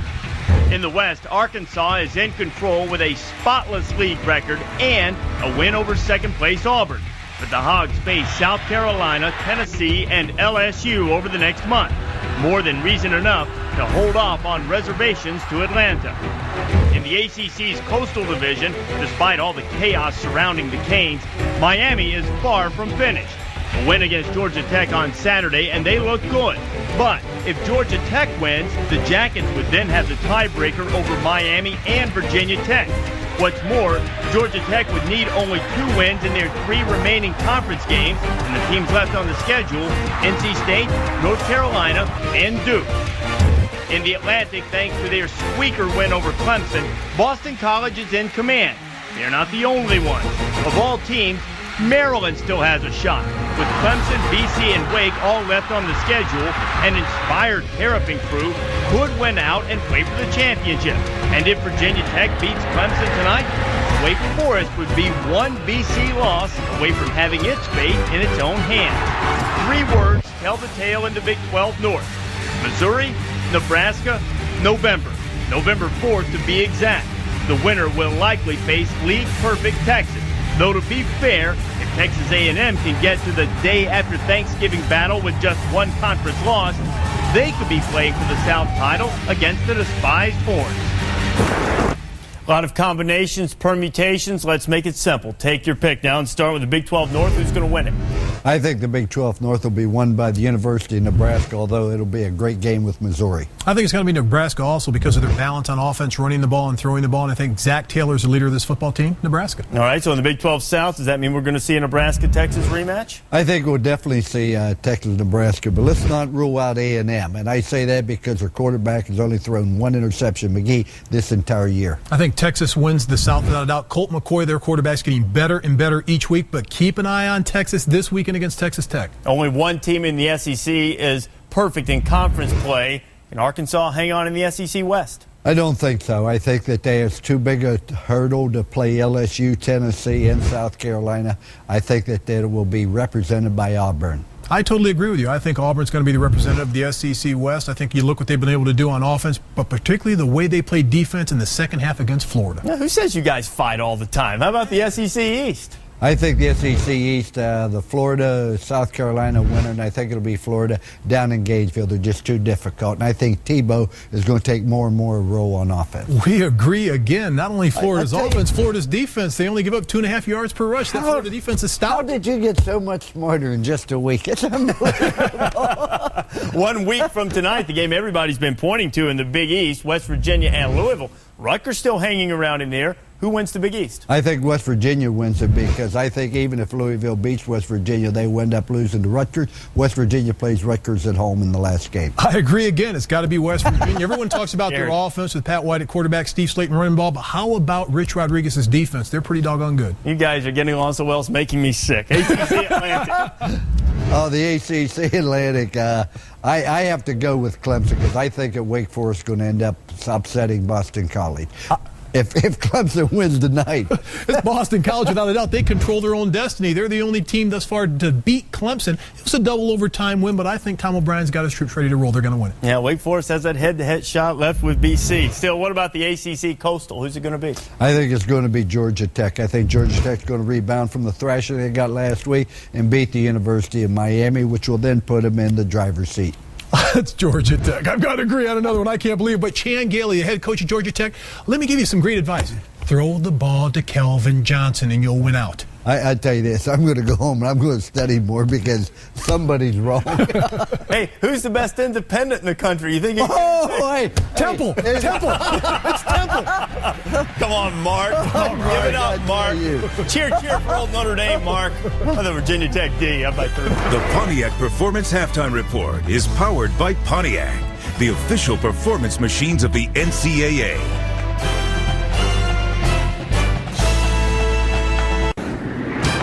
Time now to announce the winner of the Pontiac game-changing performance of the week, and it comes The Fighting Irish of Notre Dame.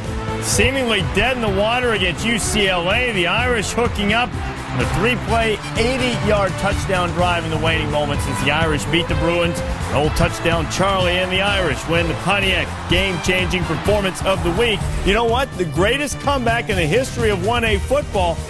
27% of the vote. That's it. That doesn't befuddle you? It's befuddling is what it is.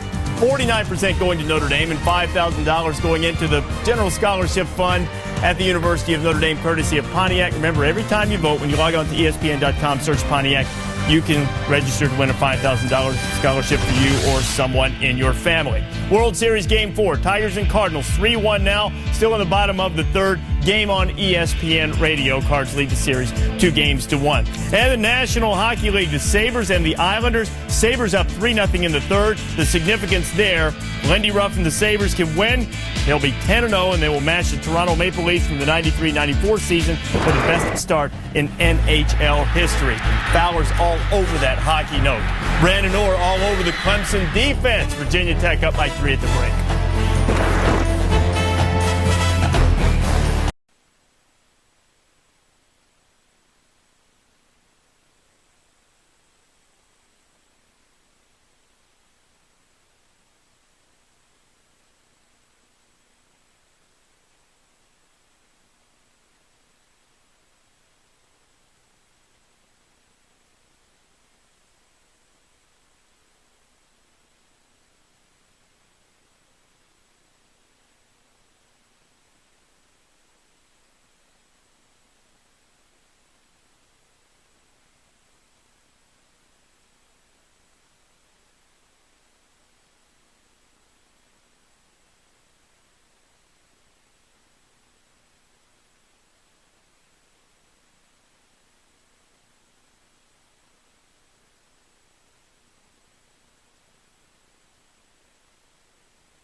That was Tommy's son, Ryan, to the right, who's in law school. Tommy has a daughter who's a Clemson student. So unlike the Beamers, where Frank's son Shane is coaching at Mississippi State, none of Tommy's kids. Not going to go to another generation of that part of the Bowden family anymore. Right. And you know what?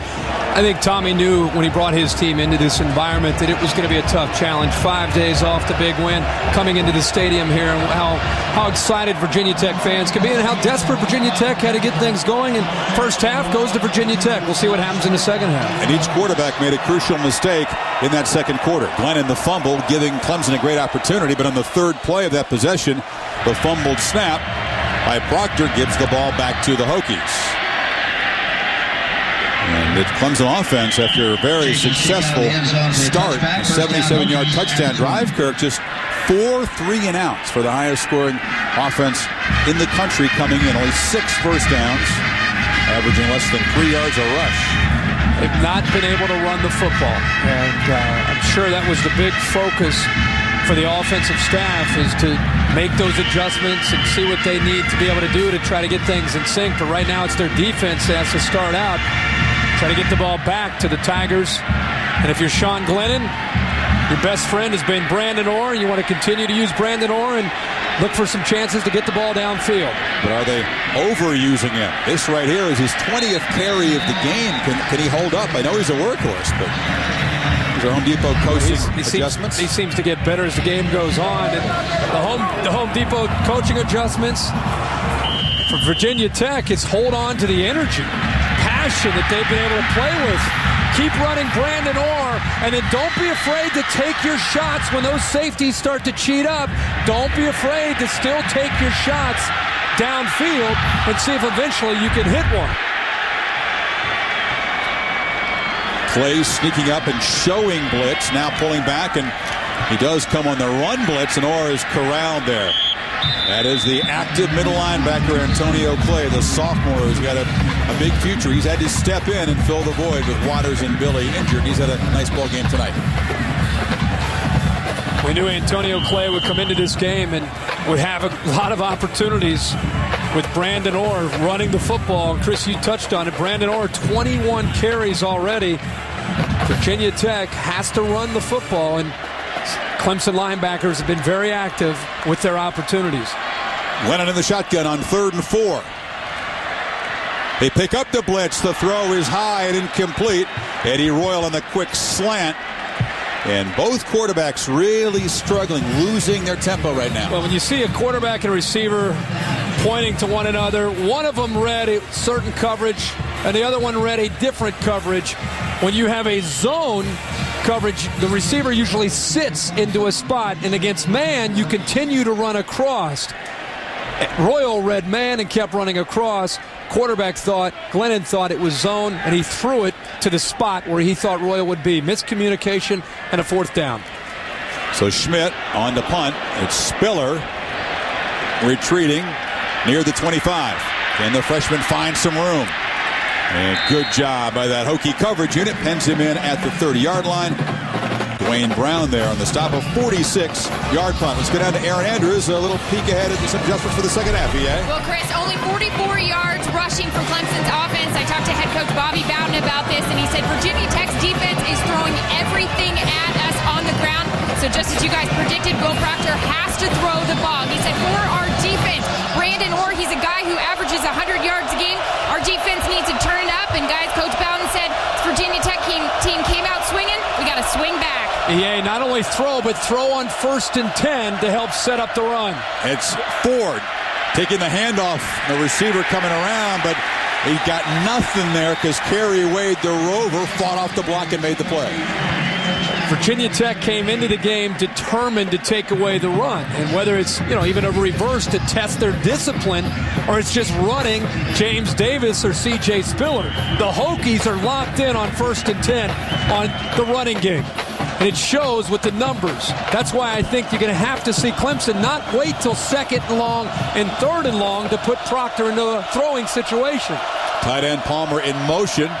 Proctor has it, rolls left, has some room. He's going to keep it, hesitated, and instead just driven out of bounds by Vince Hall at the 31. He'll make no gain. His linebackers have been active in coverage and running down ball carriers. They keep testing the discipline of Bud Foster's defense. A lot of times you get a defense that's so excited to come up and gang tackle at the line of scrimmage. You can catch them where they're undisciplined. Virginia Tech playing with passion, but also showing great discipline. That time, Brendan Hill not being fooled on the naked. He covered his man and allowed the defense to rally.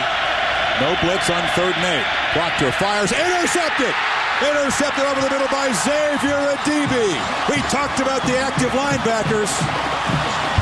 And the Hokies create another turnover.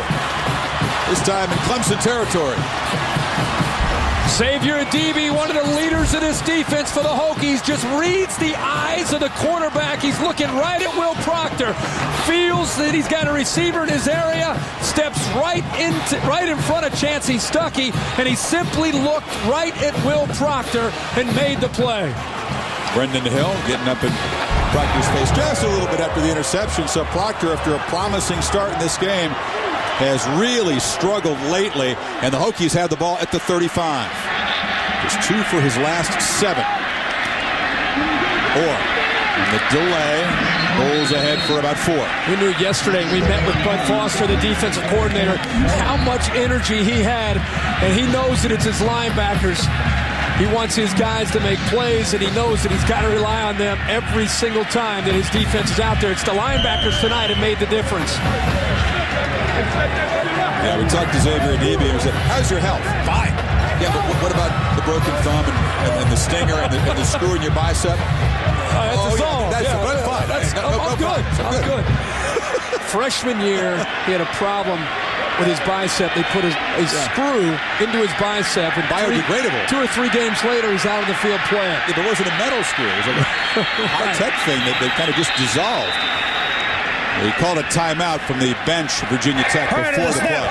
Timeout, Virginia Tech. Frank Beamer showing some quicks there. He went about 10 yards to get downfield to get to the line judge to get that timeout. Now let's go down to Aaron and talk about the need for junior leadership on this team, Aaron. That's right. Just to add what you guys were saying, how pumped up Bud Foster was, defensive coordinator for Virginia Tech. He told us he needed these juniors to take over, guys like Xavier Adibi right there with that interception, Vince Hall, Chris Ellis. And this is something he told these guys in the offseason as well. And even stressed it to them after that BC loss, guys. DB's big brother was certainly a leader here at Virginia Tech in the defense and a war daddy. Oh, yeah. And one of those guys that picked up the telephone and said, hey, guys, that's not Virginia Tech football, what we saw up at Boston College. Let's correct it. Yep. And, you know, we of course had Virginia Tech a couple weeks ago, and this is late in the game where they had some frustrations, and you know, they came a little bit unglued. They weren't happy. They were frustrated. That was kind of the nail in the coffin when Boston College scored there. There's some frustrations on the sideline with Vince Hall and Aaron Rouse. And tonight, it's been a different story. They have swarmed to the football. They played as a group, which is what they really pride themselves on. After that performance against Boston College, the lunch pail from Bud Foster taken away from the whole defense. Tonight, I have a feeling it's going to be distributed to somebody. These guys are playing. That's what it's supposed to be like here in Blacksburg. They're playing together as a group. Learned, hopefully, from that experience 2 weeks ago. You hate to go through that, to have to learn a lesson. But I think they've really come together these last couple weeks against Southern Miss. And you knew the crowd playing here against Clemson would bring them together that much more. And we've seen that tonight through these first about 2.5 quarters. And that quarterback, Will Parker, is going to have to regroup, lead his team from behind in their last road game of the season. They're going to entertain thoughts about conference titles and BCS bowl bids. They'll also have to stop Brandon Orr, because clearly with the lead now, that's even more of the game plan to pound number 28. That's important also for Virginia Tech to try to capitalize on a great field position. When you're playing a team like Clemson, who leads the nation in scoring, you know what they're capable of doing. So when you get great field position, you've got to capitalize now. And at 3rd and 1, I'm sure you're going to see Brandon Orr right here. Carlton Weatherford is the big fullback leading Orr, who breaks a tackle and gets a first down and more before Dwayne Coleman can drag him down at the 15, 11 yards. We keep talking about what the coaches tell us, and we're starting to see it. They say he gets stronger. Don't worry about another back here. This guy can handle it. Bounces off the first would-be tackler, and it carries Coleman for about another 8 to 10 yards. Big gain there by Orr, and the Hokies now inside the red zone. All the hype coming in on Davis and Spiller, the Clemson tandem, but it's Orr now with 134 yards. One more carry on first down. Again, just a physical. It doesn't look like much, but he falls forward for 4 yards. And Brandon Orr is getting a lot of the credit tonight. He deserves it, but I'm going to tell you, Chris, I remember 2 weeks ago when we did the Boston College game, they had troubles up front, and they're breaking in with Ryan Schumann, and now tonight we're seeing Brandon Gort in for the injured Schumann, Sergio Render, the true freshman. These guys, I think, gained some confidence last week against Southern Miss. Brian Steinspring decided to say, guys, we're going to go back to just pounding the football. They did that against Southern Miss, 284 yards. I think it gave them confidence coming into tonight. Orr breaks tackles again, fights for the end zone, touchdown.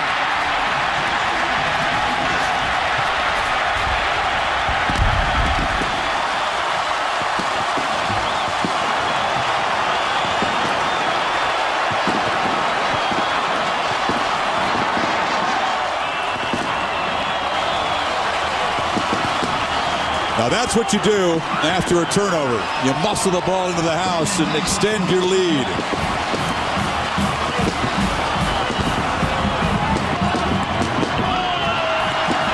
Brandon Pace knocks it through. Tommy Bowden's team in the top 10 for the first time in a few years, down 10 on the road in Blacksburg.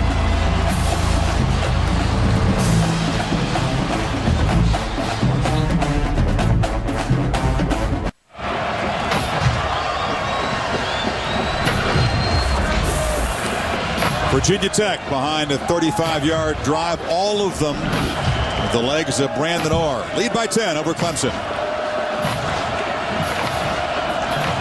17 straight points after the Tigers marched 77 yards to take a lead in the first quarter.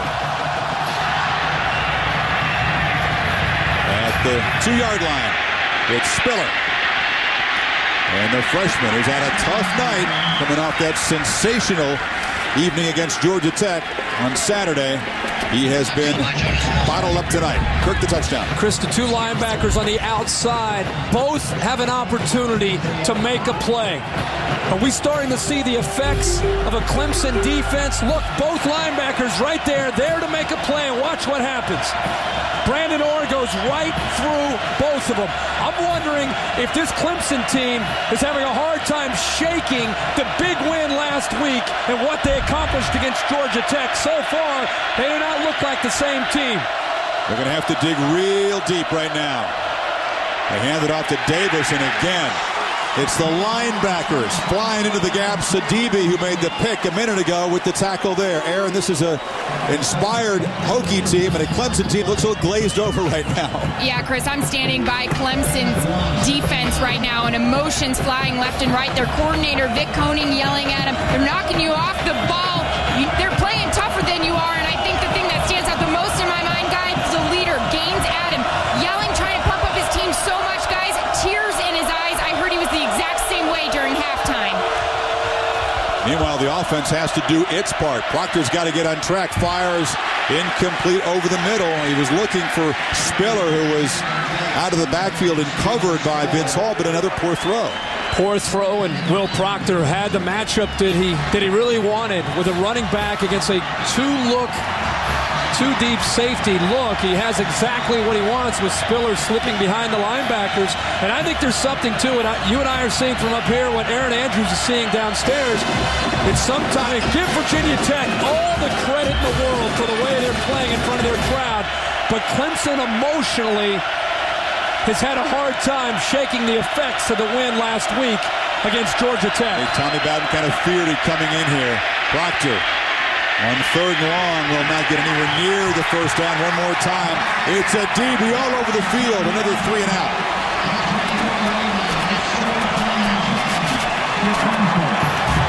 To make the point again, in my opinion, Clemson has to throw the ball on 1st and 10 to give Will Proctor, a quarterback out of rhythm, give him a chance.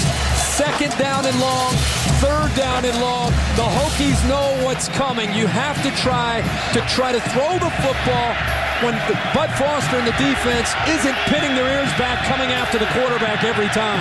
Chasing the punt. They hadn't been super aggressive going for a punt block yet tonight.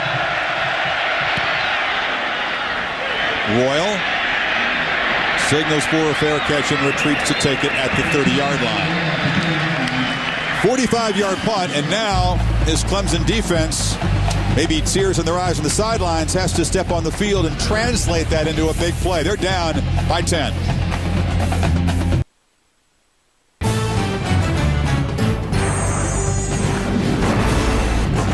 ESPN's College Football Primetime. Brought to you by Chevrolet, America's brand, Chevy, an American revolution, and the Home Depot Home Improvement Week. Go to 7project7days.com for details.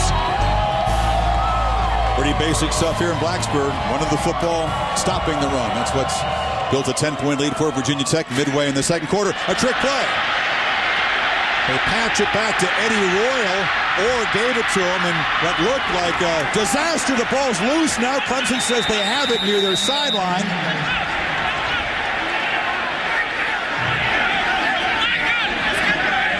Officials have not made a signal. The guys in white don't count.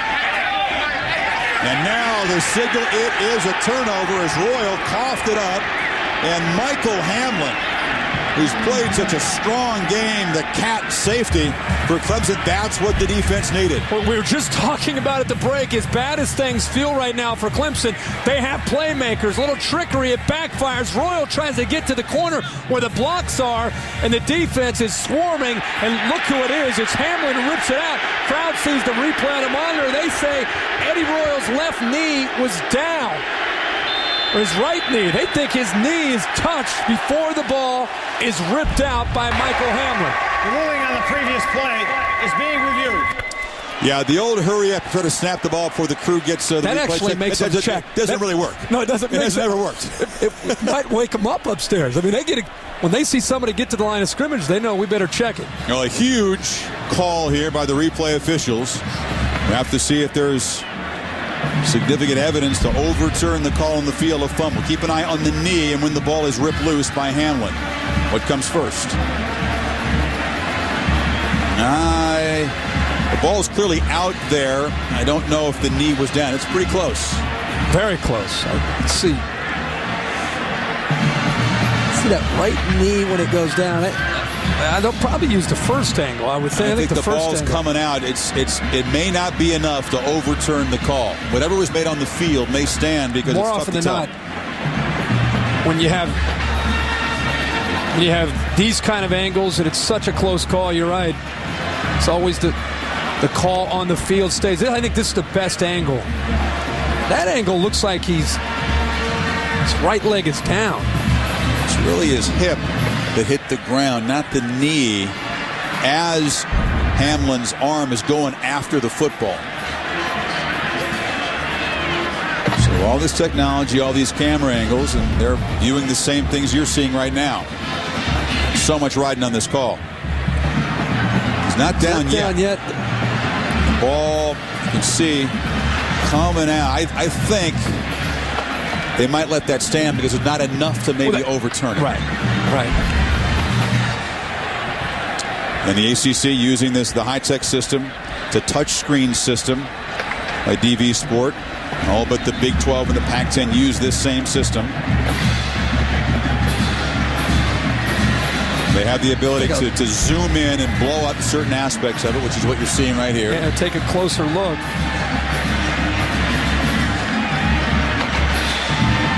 Can't see from that angle the hip, though. That angle, it really does look like he's down.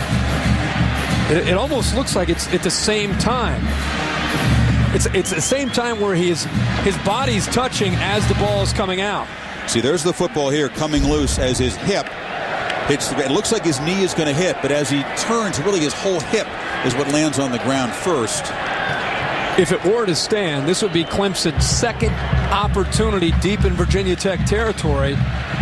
Remember, before the half, they had a big turnover where Sean Glennon turned the ball over, came away with nothing. 3 and out.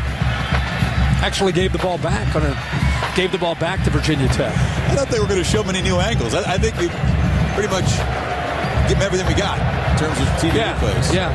Now it just comes down to their judgment. I don't envy them on this one.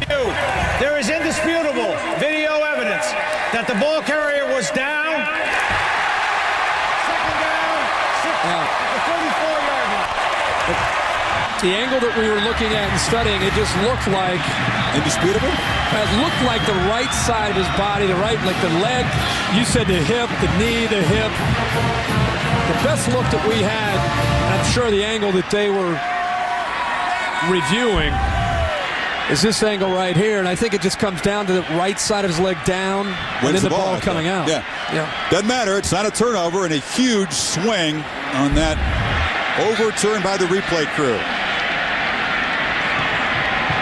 2nd and 7 now after that wacky first down call of the reverse when Well was almost dropped for a big loss and almost fumbled. I predict they go back to Orr now. Enough of that stuff. Enough. Pound number 28. High formation, tailback up the middle. And a short gain of 3 yards for Orr. Clemson is a team that can get right back into the game. We saw what they've been able to do this year on the road. When they played at Florida State, they battled and ended up winning the game. And how about at Wake Forest when it looked like nothing was going to go their way? They came up with a big break, and Gaines Adams picks it up 66 yards later. He's into the end zone, and the momentum switched in that game. There are enough playmakers that I think gives Clemson confidence that they can come back because they've been there before, but they've never been in this kind of atmosphere. They got to dig deep now after the turnover was taken away on 3rd and 3. Pressure, and Glennon is dropped. It was Gaines Adams coming around the corner there. He had come in to this game with a sack in 6 consecutive, which was a school record, and the record is extended. This is what he does best. Brandon Fry on a 3-step drop, just dives, tries to get down. You can't see as he goes right around Fry trying to dive, and that's what Gaines Adams does as well as anybody. He has those strong hands, gets a hold of you, you're going down. Nick Schmidt gets the punt away. Jacoby Ford with the fair catch at the 32. So a good job by Clemson's defense after the fumble is taken away by the replay overturn. They force the punt of 34 yards, and now we'll have to go to work. There's some urgency here midway third quarter. Tigers down by 10. Clemson's offense back on the field. The highest scoring offense in the country has put 7 on the board. 6 3-and-outs tonight. On first down, they don't throw it. They hand it off to Davis, Kirk.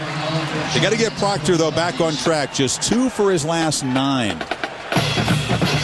You really have to respect that Rob Spence is saying, you know what? We've been able to get through the season so far running the football. We don't care that there are 8 or 9 guys up front. We can run with 2 tight ends. He's sticking to his guns. I think he's got to mix in some 1st and 10 play action. A stubborn approach so far for the Clemson offensive coordinator. They hand it to Davis, who shows some good leg drive up across the 40 before Barry Booker wrestles him down. There's no panic, but maybe there should be a little more urgency. There is on this 3rd and 2. Well, at least Rob Spence saw his offense go forward on 1st and 10 on a run and got him into that 2nd and 5, 2nd and 6 range, and now 3rd and 2 instead of 2nd and 9, 3rd and 8. Yeah, but the Hokies are very tough on downs like 3rd and 2. Davis in the game. 2 tights. Davis gets it. Running left. Nothing. 0. Zilch. The Hokie defense stacks up James Davis. Plan A has not been successful for Clemson tonight at all. And they will have to punt again. A 7th 3-and-out. Bud Foster deserves so much credit for the way this defense is prepared tonight. Every look that Clemson goes to, watch how the tight end comes off the ball. Virginia Tech waiting. Tight end at the top comes off the ball. Watch the adjustment by Ellis. Defensive line comes down. They know what's coming based on the formation and the motion. Everybody, 8 jerseys, not only at the line of scrimmage, but all to the right, waiting on Davis. Snap is high, and he'll stutter step from Cole Chaser before he gets away the low punt. It bounces sideways out of bounds at the 22. The last 12 plays, 12 yards for the highest scoring offense in the country. Hokies get the ball back, trying to chew some clock as we go back to the studio and Reese Davis. All right, Chris, some big numbers put up by our singular All-America Player of the Week. It's BYU quarterback John Beck. 18 of 23 passes, 250 yards, and 4 touchdowns in the 52-7 victory over UNLV. Every week, you can vote for the singular All-America Player of the Week. Text VOTE to 87654 on your singular wireless phone. You might win a trip to the national title game. Reese, thanks. Beck and BYU quietly having a really good season. They went to Boston College and lost an OT, played a very good game up there, did the Cougars.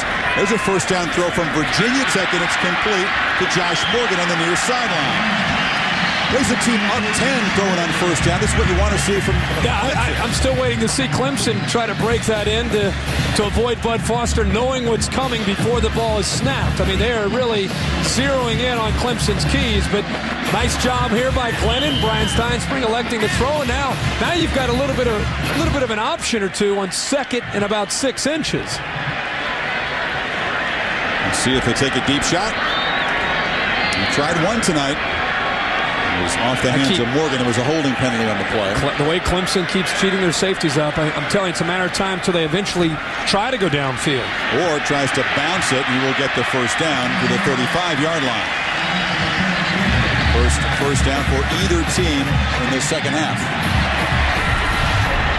Talked about the short week battle, slightly different approach for Virginia Tech. They have an extra day in full pads, only 1 day in pads for Clemson as the road team. Yeah, Monday and Tuesday, both teams in full pads. And Virginia Tech has had a lot of success on Thursday nights. Haven't had great weeks the last few weeks, even though they beat Southern Miss, deciding to go half pads on Wednesday just to keep them focused and keep them excited about coming into the night. And so far, the Virginia Tech method working. Another first down throw. Glennon going deep. A man wide open. It's caught by the tight end, Sam Wheeler. The hometown kid, the freshman, Sam Wheeler, got deep. And the first down throw pays off. Great job, Brian Steinspring here. This is one thing that I've been waiting to see called is that Virginia Tech taking advantage of the safeties coming up into the line of scrimmage and getting kind of lured to sleep here by Brandon Orr. Here comes Brandon Orr. This time he slides right behind the safeties. A breakdown there, catching Butler out of position. Lulled to sleep by the success of the running game, and a big throw that time by Glennon. That was a redshirt freshman tight end beating a true freshman corner. And the Hokies, after the 41-yard gain, the longest play tonight for either team, trying to build on this 10-point lead. Now Clemson's defense really has to take deep. You got to hold him to a field goal here, you figure. Yeah, and Sam Wheeler, Chris, gets just lost. He is so concerned about defending against the running game that he gets lost. Tight end slips right behind him. We just talked about Brian Steinspring eventually is going to call it. They've been baiting Clemson into it. They call it at the right time, and Sean Glennon probably waiting for when are we going to try? When are we going to take the shot? They take it for the big gain, and Ike Whitaker gives him a little chest pump there to show him his support as the backup quarterback. It's been all Glennon tonight. Ike Whitaker, the guy they brought in as a change-of-pace quarterback, the more mobile of the Hokie quarterbacks last week against Southern Mississippi, to perhaps show Vic Koenig and his staff some things on tape, but they haven't shown Whitaker in person tonight. It's been all Glennon. Boy, does this look like a different team 2 weeks later? The team that we saw up in Boston. Not only with the way they're performing and executing, but the way they're together during the timeout. They come together in the huddle, holding hands, caring about one another. It's easy when you're rolling at home up 10. They've been that way all night. There's no adversity right now for the Hokies, and they'll go back to Orr. Orr keeps his feet. Orr fighting for the corner, shoved out inside the 5.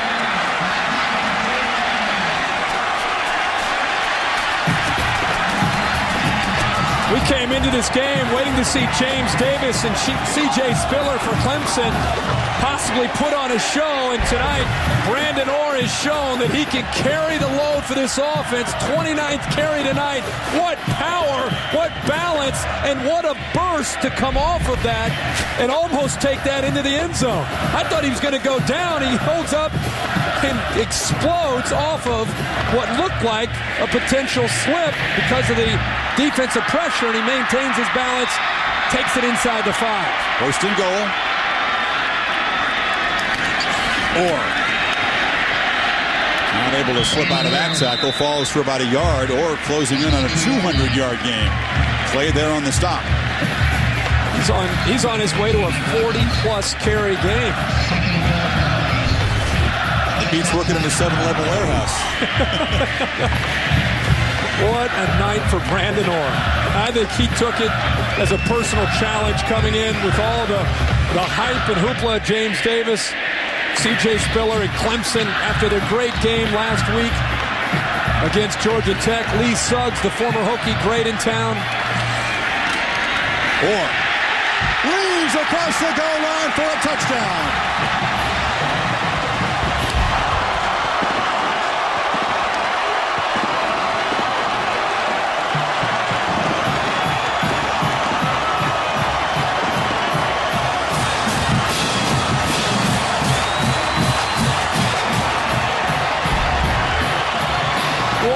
Job, not only by Orr, he's showing the power and the strength to get it into the end zone, but you cannot say enough about this Hokie offensive line and the way they have helped Brandon Orr out tonight.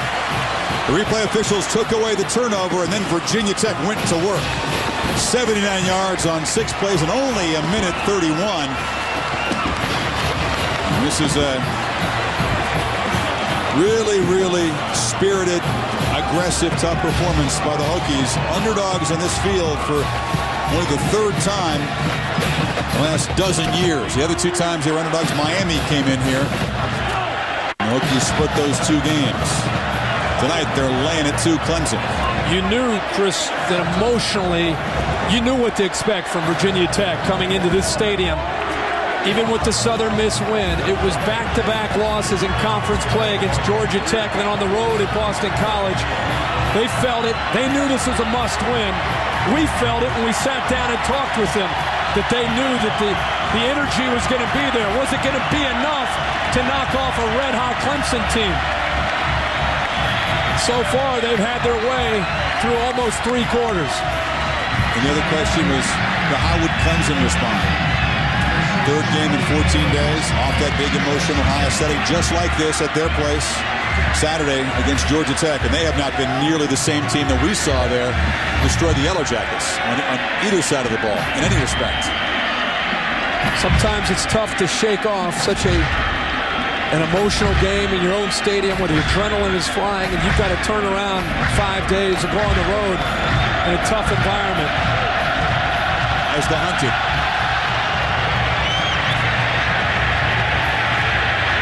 Kickoff, bobble in the end zone, and Club will just down it. Applebee's weekend menu. The Big East with those 3 undefeated teams. We eagerly await West Virginia and Louisville. A week from tonight at Papa John's Stadium. Rutgers rolling along. Hosts UConn. Rutgers has Louisville Thursday after West Virginia and Louisville hook up in their place in the banks of the Raritan. Yeah, that'll be a big one. Of course, next Thursday. We've been pointing towards that one all year.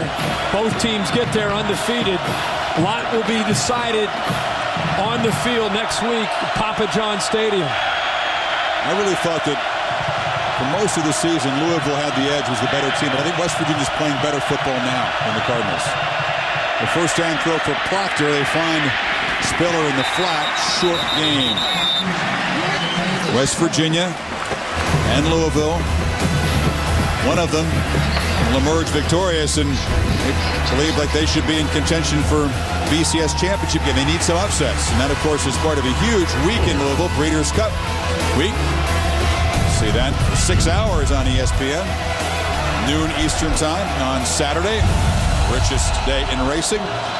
8 fantastic fields of equine talent. Mr. Herbstreit.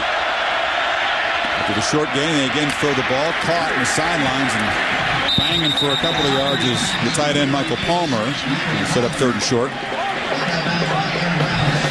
Well, for a quarterback who's just not had it tonight when he's had his chances to now get down 17 points, almost getting to the 4th quarter, now he's put into obvious throwing situations.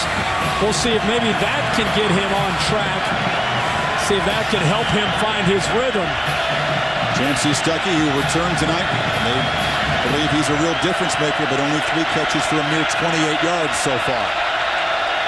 On 3rd and 1, they try to run again, and it's tough against that Hokie line. The spot will be close to the 30. Bud Foster looks on. They barely get the first down. Their first down of the last 6 drives. This is the highest scoring offense in the country. I know this Hokie defense is playing inspired. It's just a great lesson on the importance of balance. When you look at the rushing yards, you think 56, Brandon Orr 181. I would contend Clemson has not shown enough in their passing game, and that's affected their running game more than anything else.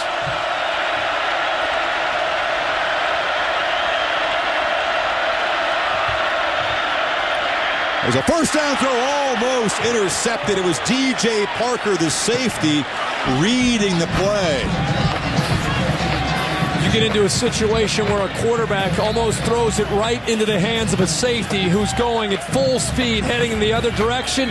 You've got a quarterback who's predetermining where to go with the football before he has a chance to read the defense. Yeah, they are honing in on those short routes now. Clemson has not taken their shots downfield at all tonight. Kelly in motion. Proctor again flips it short on the screen, incomplete. Ball was never caught.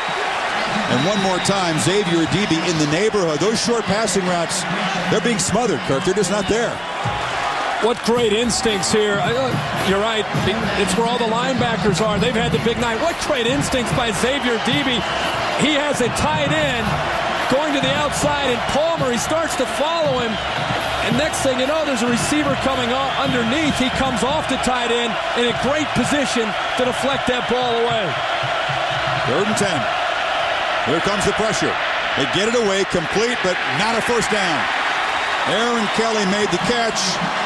Brandon Flowers was over there. Vince Hall, the linebacker. A downfield shot. Still not being taken, and Clemson punts one more time. They can't get the ball downfield on third down. That time, Bud Foster, who was fired up on the sideline, that time Bud Foster decided to bring the pressure. Smart, very, very smart, because it forced a quick throw. And they didn't have time to get down past the first down marker. And the punt by the Tigers will be the first play of the fourth quarter. Virginia Tech has brought its A game. And the 10th-ranked Tigers will have to try to rally furiously. A lot to overcome in the final 15 minutes if they're going to maintain that ranking.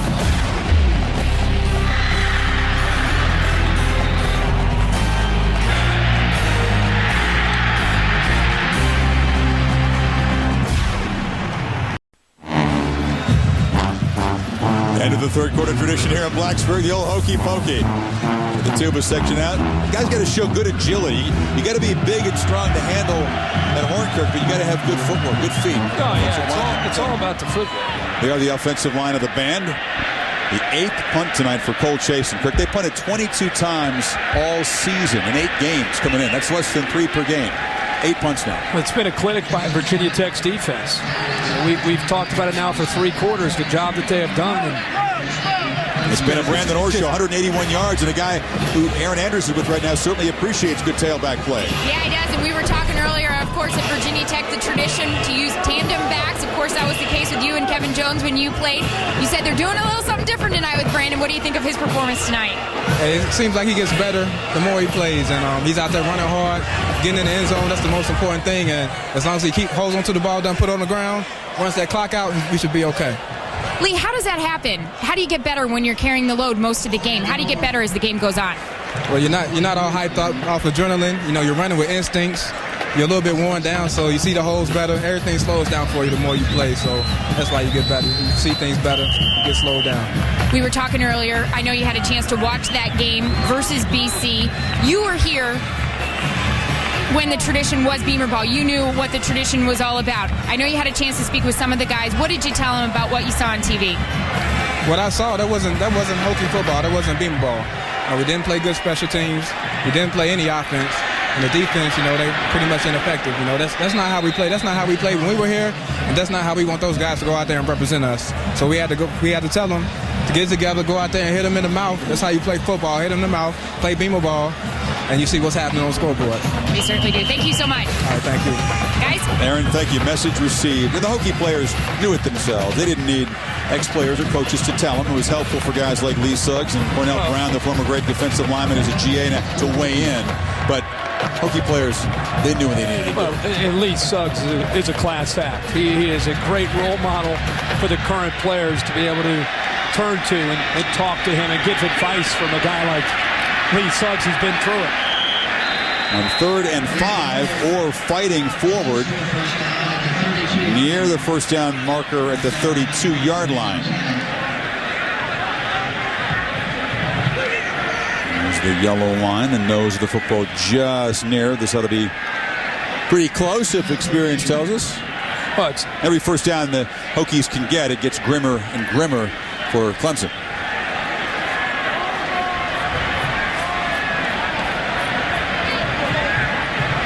Interesting, you know, less adrenaline, better judgment, more patience as a runner, and also the guys on the other side of the ball get worn down too as the game wears on for a tailback like Orr. They'll be just short. So let's go to Reese Davis for a 30 and 30 update. 4th down.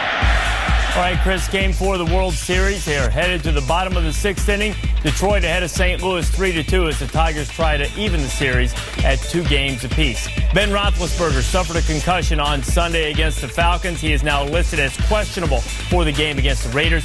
He'll have to pass his post-concussion test. That decision could come on Sunday, according to Bill Cowher. Sports Center after the game, plenty on World Series post-game coverage, and also ESPN News all the time. Reese, thank you. A little bit of a decision here. It's just a couple of inches for the first down, but up 17 in your 32-yard line. Well, up 17. I don't think there's much of a decision. The coach's textbook says he went for it early. Right, when the game was on the line and it wasn't a score. But right now with 17, why give him any chance at all?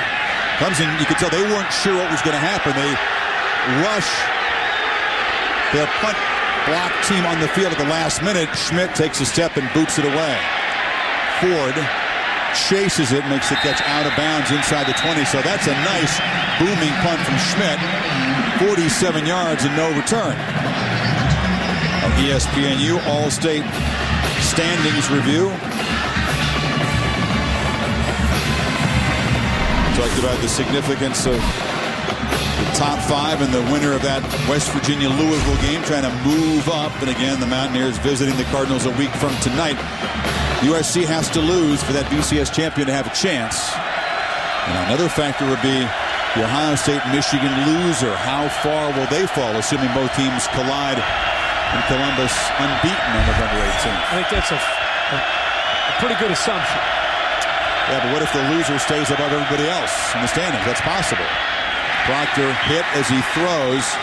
Ryan Martin with the pressure incomplete. So you're buying that, huh? That's been a big yeah, but have you looked at the standings? I've looked at it. I don't think. Look at the gap. I know, but I think losing late and allowing teams such as a Florida or an Auburn, if they continue to win games, I think they'll close the gap enough with the computers and with the polls that there won't be that big a gap. Computers don't care when you lose. Computers don't care when you lose. But the polls do. Right. But I mean, what the if it's polls a are close game? 2/3 of the BCS standings.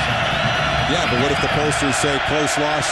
Everybody's got a loss. I'm going to leave the loser of the game high. Is that always what happens? No, it's possible. I'm just saying it's possible because the gap that teams like Texas and Auburn, Florida, all the SEC teams have to make up is significant. Between 3 and 4, it's a huge gap. Right? That's your opinion. My opinion is it's a fact. The gap is big between 3 and 4. I'm just saying that if the SEC team continues to win football games and has one loss, the pollsters will reward the SEC champion, in my opinion, to be close enough. I think the SEC champion's playing the winner of the Ohio State-Michigan game. I don't disagree. I'd vote him that way if an SEC team wins out from here on out, but it's definitely an issue. Proctor fires near side. He has really lost it now. He was looking for Aaron Kelly, but nowhere near him. Out of bounds. Well, it's been this way the entire game. 5 of his last 17. That wasn't even close. No. This is a senior, a guy who's waited his whole career for 1 year to start, had very little meaningful experience before this season.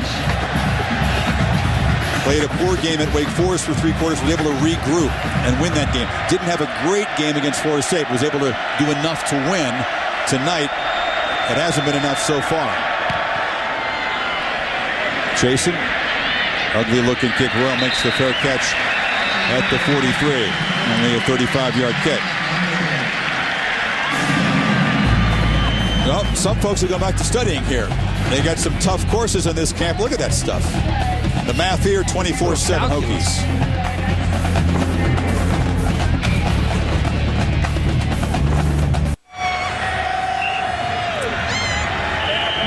That's the symbol of the blue-collar defense of Virginia Tech since 1995. That's the very unofficial lunch pail that the Michael Vick jersey-wearing wigged guys got. The real one was in the office of the defensive coordinator, Bud Foster. He took it away from his guys after the loss 2 weeks ago tonight. So someone's going to have to step up and earn it. And boy, have they stepped up tonight as a unit, holding Clemson to 7 points. Well, the offense has been carried by Brandon Orr, who now gets spelled as the freshman Elon Lewis comes in. Mr. Orr, 34 carries and 190 yards. You know he wants to get back in there to get 200, but a little respite right now with Lewis in. You figure after... He wants 200 yards. Oh, of course. 34 carries. You know he's going to go back out there and try to get to 200 yards. You know, last week he had a career-high 207 yards. And that was against Southern Miss. This offense has gone back to the wheelhouse, back to the basics of pounding the football right up the middle of defenses. Lewis gets another chance right up the middle. Antonio Clay on the stop. It's been a different story and a different kind of scene for these guys. It was Saturday night. James Davis, Atlanta native, as you see on the eye black patches there, beating Georgia Tech, a school that is located just a few yards from his home in Atlanta. He and Spiller celebrating on our set as they combined for 232 yards rushing between them tonight.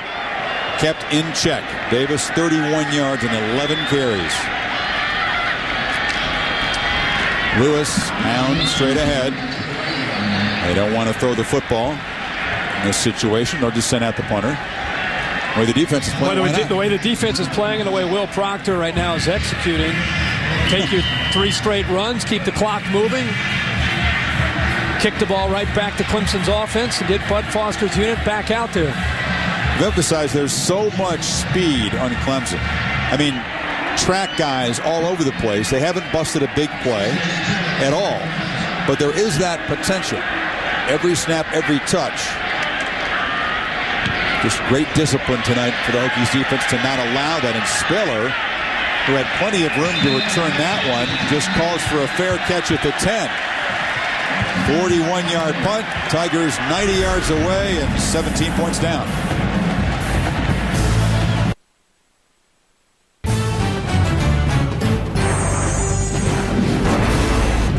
ESPN's College Football Primetime is presented by Applebee's Neighborhood Grill and Bar. Eating good in the neighborhood. Applebee's. And in part by Circuit City. For the hottest new technology, think Circuit City. Just what I needed.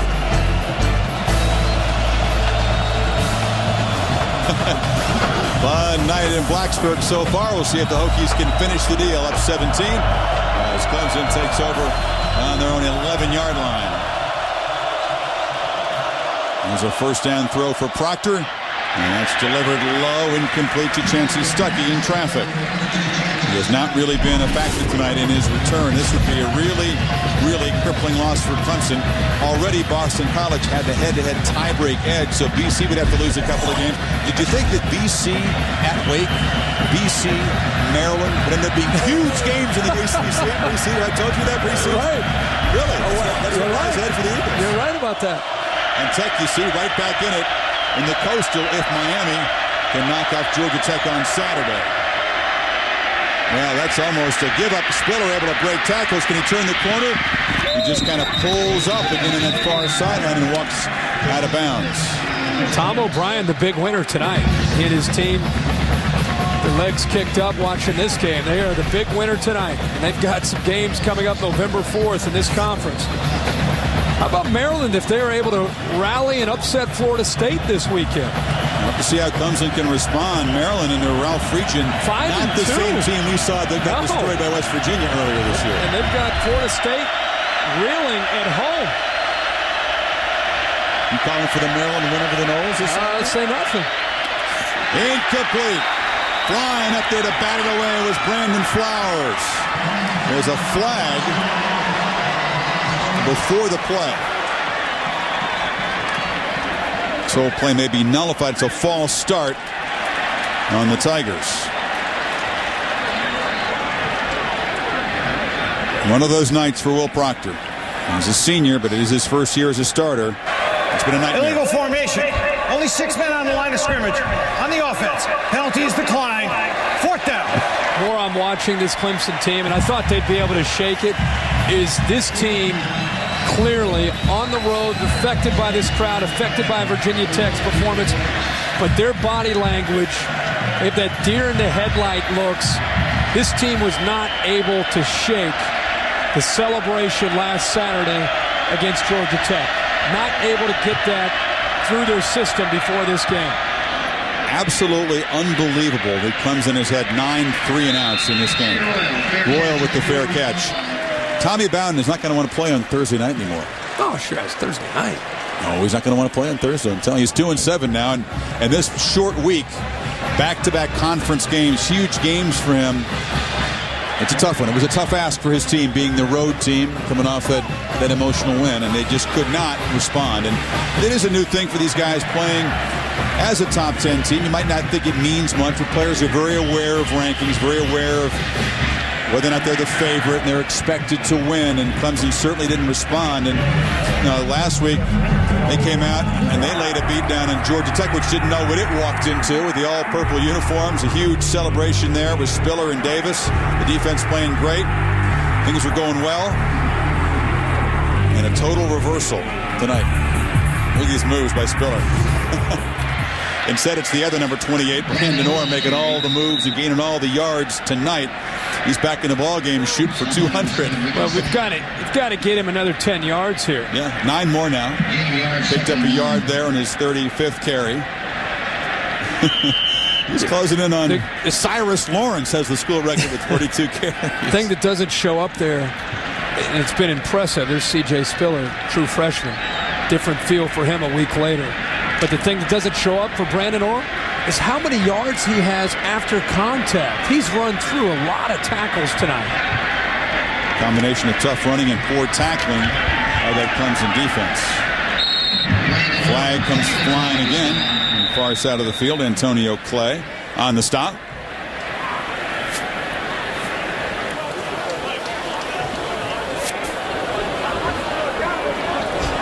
Yeah, it's a 5-yard march up on the Hokies as this thing is unraveling just a bit here. See how the impact players bore out. Pretty much knew it was going to be Orr. Yeah, well, hasn't had to do too much. Sean Glennon's had the numbers don't bear it out, but he's played well and he's made some crucial conversions on third down. And Brandon Orr, of course, and Vince Hall right in the middle. He and Xavier Adibi and Brendan Hill, all 3 linebackers playing exceptionally well. And they have been up close to the line of scrimmage, helping the defensive line of Virginia Tech negate any opportunity at all for Clemson to run the football. Big night tonight for number 9 on that defense. He's got the chin straps again. He wants to go back out there on defense if they can't convert on this third down, but they do. And now Orr really closing in on 200. First down at the Clemson 46, and they can continue to chew clock. And the crowd on its feet with an ovation. Orr has gone over 200 yards, 203. In this day and age, where we see usually a couple backs in the backfield helping one another out, how impressive is Brandon Orr tonight with 37 carries, 203 yards, and a couple scores. And as I said, the durability, the toughness, every single time he's running through tackles, every single time he's getting to that second and third level into this defense and showing what he can do. Elon Lewis in now as Orr will sit down, perhaps for the night with 203 yards. Keep running like that, young man. Keep going to class. You will never have to work in a 40-degree 7-Eleven warehouse ever in your life. And that'll make your mom very happy. Again, last week, 207 yards rushing against Southern Miss. Tonight, 203 yards against Clemson. This offense has gone back to doing what they have confidence in, and that's running the football. Confidence is sky high on that offensive line. Even though they lose Ryan Schumann, their starting guard, they just stepped up. Brandon Gore doing a decent job filling in there, and the other guys up front. Not a very experienced group for the Hokies, by and large, in the offensive line. And this group has been blistered, Kirk, by their coaches. Not exactly. When you coach the offensive line, usually it's not gentle coercion. Usually you have to kind of get up in their face and scream and yell. That's what's been going on here for much of the year. But they knew coming into this year, breaking in a new quarterback, breaking in some new starters up front, that it would take a while to build the continuity. And they've had a tough time getting to the point where they've had some consistency. And now over the last couple games, I think it's a different Virginia Tech team on offense. Much more confident, cohesive group up front. As Gaines Adams chasing down Lewis in the backfield. A couple of crucial plays in this game. The turnover by Glennon set up Clemson in good shape in the second quarter, but then the fumbled snap by Proctor reversed momentum, and then the reversal on the replay, initially called a fumble on the field by Eddie Royal. Officials, and a really close judgment call, gave the ball back to Virginia Tech, and since then Clemson hasn't really made much of a move in this game. Resistance kind of faded away after the overturn, and Orr muscled the ball down the field.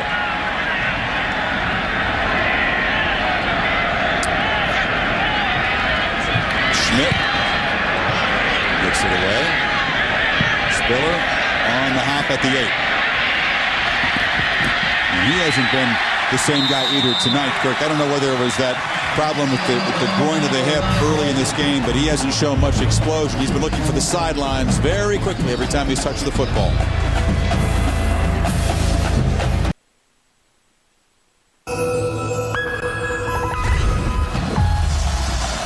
This game being broadcast on ESPN HD, presented by Pioneer Plasma Displays. What a display for this Virginia Tech defense. Clemson first down on the 12, and they just hand it off to James Davis. This is an absolute surrender. You know, it's easy for me to sit up here. I never coached a minute in my life, and I never will. But explain to me what Rob Spence, the coordinator for Clemson, has been trying to do tonight with the lack of downfield throws. No attempt to really stretch the defense. My problem is, how can you question a team that leads the nation in scoring? But he's done a great job all year. But on the road, I think he was a little cautious with his first time starting quarterback. Even though they've been on the road at Boston College, been on the road at Wake, been on the road at Florida State. I mean, you played a good game offensively at BC, played a strong game at Tallahassee, dominated that game. I mean, come on. I mean, you can't spoon feed Will Proctor. It just mystifies me. They get Chancey Stuckey back. He's the difference maker. He's the weapon at receiver. And you don't really test the Hokies defense at all, not even once. Well, and the thing that I kept calling for is the 1st and 10 throw. It's one thing to try to run the ball. Virginia Tech had everybody to line of scrimmage all night on 1st and 10, waiting to see if they would give Will Proctor a chance to throw on 1st and 10. They really never did. So every time it was 2nd and 9, 3rd and 9. 3rd and 11 right here. Yeah, when you throw it in, it's Virginia Tech's going to come up with a big play. I mean, that is a little toss to Spiller on 3rd and 11. It picks up about 5. Even on 3rd and 11, they won't go downfield for me. And I got to keep saying this because Clemson, for the last 5 games with Chancey Stuckey on the sideline, they've run for over 300 yards. Over 300 yards for the last 5 games. Tonight, 61 yards rushing. And it has more to do with their inability, or really not even an effort, to throw the ball to try to set up the run. They have to throw to set up the run, and because Virginia Tech had everybody up tight to the line of scrimmage. 10 3 and outs tonight. 10 for this offense. Royal has the fair catch. I bet you they didn't have 10 3 and outs, or not many more than that, all season. And again, it's been because the Hokie defense has been determined to stop the run, which they have. Kirk and the linebackers have been up there smothering the short route. So we'll break it down. Here's Proctor's pass chart. And not real pretty. Everything has been underneath. We always talk about who's the guy, who's the player that stood out, who's the guy that's the kind of the MVP of the game, the player of the game. For me, it's Bud Foster, defensive coordinator from Virginia Tech, has pushed all the buttons, prepared this team. They've had a rough couple weeks. He kept them together, and he pretty much told them, you're either with us or against us. This is Kenny Lewis, the 3rd-string tailback, turning the corner. Kenny Lewis, the one-time Cincinnati Reds draft pick. He was drafted to replace Ken Griffey Jr. in center field, and he spent some time there. Got a big $500,000 bonus out of the Reds. This is going back to Bud Foster. Look at Bud Foster giving a little excitement there with Vince Hall. He is fired up for this defense, and again, deserves all the credit. He took back the lunch pail, and I'm sure by later tonight or tomorrow he'll be giving the lunch pail back. But Bud Foster, to me, player of the game. Yeah, it's plenty of credit to go around as Lewis is a true freshman in academic terms, but he's 20 years old. Again, he went to the Reds minor league system. He's got perhaps a big future, just kind of learning the ropes of college football. Speaking of baseball, SportsCenter will have highlights of World Series Game 4. Tigers trying to level it at 2 games all. Big Ben practices, but will he play? It'll be kind of a game-time decision. And we'll have more in the beatdown in Blacksburg as Virginia Tech gets right back into the thick of the ACC race. And Clemson will absorb a really damaging loss for their chances of getting to Jacksonville. They feed Lewis again. Not much. So Lewis took the money from your beloved Reds and then decided after hitting 227. He's one of the fastest players ever in the Reds organization. Very, very speedy center fielder, but he was hitting like in the 220s. They felt like he still had a chance to play Class A ball, but decided to return to football. 220s, he's got a shot to make the I tell you what, he's got a really nice car on campus because he get that money from the Reds, and he's sliding around in a fancy SUV with really nice rims. Hokies back on track on Thursday after that deflating loss at BC 2 weeks ago. This is one what we used to expect to see on Thursday from these guys in maroon. On the 27-yard line. Ripping down to the goalpost here tonight. Nine of Blacksburg's finest have anything to say about it. Look at all the heavyweights down. Look at those guys guarding the goalpost. That was like the O-line of Blacksburg's finest. They'll move them down real quick. The students have other ideas, but they got that little device to knock the thing down quickly. And only the third time in a dozen years that this team is an underdog in its home field. They're tough to beat here at night. They're thrown for a loss. There's Kenny Lewis. And inside of a minute to go, it's kind of a no-brainer. Our Wrangler five-star player of the game, Brandon Orr, second consecutive 200-yard game. Billy Hike giving him, running back coach, giving him a hug there. What a great night for Brandon Orr. What a great night for Virginia Tech. We were there in Boston, and I just think it's a great lesson for this team for the rest of the year and what they've experienced with some adversity against Georgia Tech. Of course, at Boston College, they get a win against Southern Miss. Then they come back in a must-win against a team that's on fire in Clemson. And Chris, not only do they win 24-7, dominating fashion, and getting back to playing with class, getting back to playing the way Bud Foster and the way Frank Beamer and Brian Steinspring expect their team to play. This is a big win for Virginia Tech. Oh, it sure is. You think even in Foster's wildest dreams, though, he would have envisioned 147 total yards for Clemson? Shoot, look at that. They had 7 first downs. I don't think even Foster could have imagined this defense would be that dominant. I mean, this is an offense that led the nation in scoring coming into the night. Spiller hadn't been his night. Again, he just heads for the sidelines and gets hammered in the process. What about the Hokies headed down there to Miami? Now, the Hurricanes can help out Virginia Tech by beating Georgia Tech, but then it's Miami at home against Virginia Tech a week from Saturday. What do you think? Well, I think if they're able to maintain this, we just saw Brian Steinspring, the offensive coordinator, who just came down from the booth. That his group, I think, the confidence that they've gained with Brandon Orr and their big offensive line, the way this defense is playing. As I said, if they're able to learn from some of the lessons. There was Spiller close to breaking a long one for the first time tonight. Had a little crease, but he's corralled at the 45. Just because you hit adversity, I think when you come out on the other side of that, it makes you a stronger team, and it brings you together. So when they go through that adversity next time, now they've got this confidence to be able to pull from. That's why I think they're going to be a dangerous team for the rest of the season. Last play of the game. And Proctor will just head upfield. Get down, son. Not worth taking a hit when you're getting a beating. And the fireworks going off in Blacksburg. A dominant performance as the Hokies hammer Tommy Bowden's Tired Tigers 24-7. That was the kind of effort Frank Beamer was looking for. Right back in the ACC race. For Aaron Andrews and Kirk Herbstreit, our entire broadcast team. In Blacksburg, I'm Chris Fowler. This has been a presentation of ESPN, the worldwide leader in sports. Up next, Stu Scott and Steve Levy with SportsCenter. Hokies win it 24-7. Clemson, 42 points a game every time out, taking on Virginia Tech. First quarter, no score. James Davis leads the ACC in rushing, gets his on.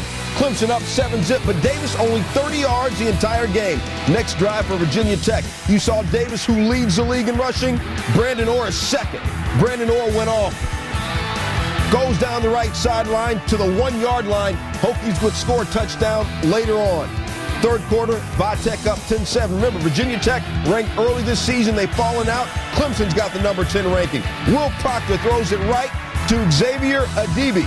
Problem is he plays for the Hokies. Third quarter, Orr takes the handoff, breaks the tackle, representing 11-yard touchdown. He had 37 carries in the game, Tech up 17-7. Later third, Tech driving. Sean Glennon fakes the handoff to Orr. Wide open is Sam Wheeler inside Clemson's 30-yard line. Next play, Steve was talking about B-Orr means Bobby Orr on the ice. It means Brandon Orr in the ACC. I told you about his 37 carries, career high 203 yards. 2 plays after stepping out of bounds at the 5, Orr steps into the end zone. Virginia Tech goes on to win it upset style 24-7 over the 10th-ranked Clemson Tigers. Last 2 games for Clemson, remember, they upset Georgia Tech last week. Well, here they go. Last 2 games as a top 10 team, and they really don't do well if they're ranked in the top 10. Let's head back out to Blacksburg for more from Chris Fowler in the game. Stu, thank you. Yeah, Clemson won't be in the top 10 anymore. We saw that beat down in Tallahassee the last time as a top 10 team. This is the celebration for the Virginia Tech Hokie faithful. They came in here kind of a wounded team, a very emotional team, an emotional setting here. And Clemson walked in here off their own emotional high, beating Georgia Tech on Saturday, and they're no longer going to be the highest scoring offense in the country because they got dominated tonight. It was a game where Virginia Tech, kind of a wounded animal coming into this game. You knew they would come in and play with unbelievable passion. That's what it took for them. But you have the #1 scoring offense in the nation coming into your stadium. It's very, very important to be able to use this crowd to your advantage, and that's what they were able to do, completely keeping Will Proctor and the Clemson offense off track the entire game. 8 first downs for Clemson's offense as the defense coordinated by Bud Foster inspired. He's with Aaron Andrews along with the offensive hero tonight, Brandon Orr. All right, Chris, thanks so much. We're going to start with Coach Foster first. You told us yesterday you had never seen a tandem like James Davis and C.J. Spiller. This magnificence, it's Reggie Bush or Lendale White. How did you stop them? Well, I tell you, I was really proud of our kids. We had to come out and play with great energy. We had to be gap sound, and our kids did that. I was really proud of how we played, the emotion we played with, the energy we played with. We played as a team, and just can't be saying enough about our kids. And I tell you, thank God for this guy. He kind of kept us off the field tonight, running that rock, and we got a pretty good 28 ourselves. But I can't say enough how proud I am of our kids. You took the lunch pail away after the BC game. It's in your office. Who gets it now? Well, I don't know. We're going to take a good look at this thing. I think I may hold on to this thing. Until they outwork me, I may hold on to this thing. But no, I can't say enough. Really, really proud of our effort tonight. Bud, thanks. We're going to move over to Brandon Orr right now. You told me yesterday this is the toughest defense we've faced all year. What was your secret tonight? I got to give credit to my offensive line for creating those holes for me. And I was just able to hit it up in there and make big plays. You get stronger and stronger as the game goes on. That's what your offensive coordinator, Brian Steinspring, said. Why? I got to credit that strength and conditioning coach Mike Gentry. He do a good job of conditioning us through the week, and I just got to give credit to him for that. Obviously, with what happened with BC, you guys said you did some soul searching. What did you show the national audience tonight about Virginia Tech? We showed them the real Virginia Tech football, that we were able to run the ball and great defense. That's really what Virginia Tech all about. It's just pounding the ball and great defense. Congratulations. Thank you. Guys. Back-to-back 200-yard games, Aaron, for Brandon Orr, a guy who cooked 5 months ago. It was a long way from a celebration like this with the students. He was working by himself in a 7-Eleven warehouse back near his home in the Tidewater area of Virginia. He was stacking ice cream boxes, not jumping around with jubilant students. That's the hardest thing. You have to work all night, get away from that crowd. You'll have to break some tackles to get to the locker room, but a satisfying night for the Hokies as they knock the Clemson Tigers right out of the top 10. Let's go back to the studio. Right now is those college football. Clemson, top scoring team in the country, ranked number 10, hosting at Virginia Tech. James Davis, leading rusher in the ACC, touchdown early. Clemson up early, but Davis only 30 yards the entire game. Next drive for Tech, Brandon Orr, who is the second leading rusher in the ACC, coming in. Well, he had more than 30. Dude had more than 30 on that run. Longest run from scrimmage that Clemson has given up all season. Or out at the 1-yard line, Hokies will score a touchdown later in the drive. Third quarter, Tech up 10-7. Will Proctor. See what happened? I ain't mean to throw it to that dude. On the ensuing drive after the interception, Orr takes the handoff. His 37 carries, a career high. Breaks the tackle, going to the house. 11-yard touchdown run. Orr had 207 yards last week. Later in the third, Virginia Tech up 17-7. Sean Glennon fakes the handoff to Orr. Wide open is Sam Wheeler inside Clemson's 30-yard line. Next play, Brandon Orr is cool as the other side of the pillow. Told you about the 207 he had last week. He had 203 tonight. First running back in Virginia Tech history to have back-to-back 200-yard rushing games. Tech upsets the 10th-ranked Clemson Tigers 24-7.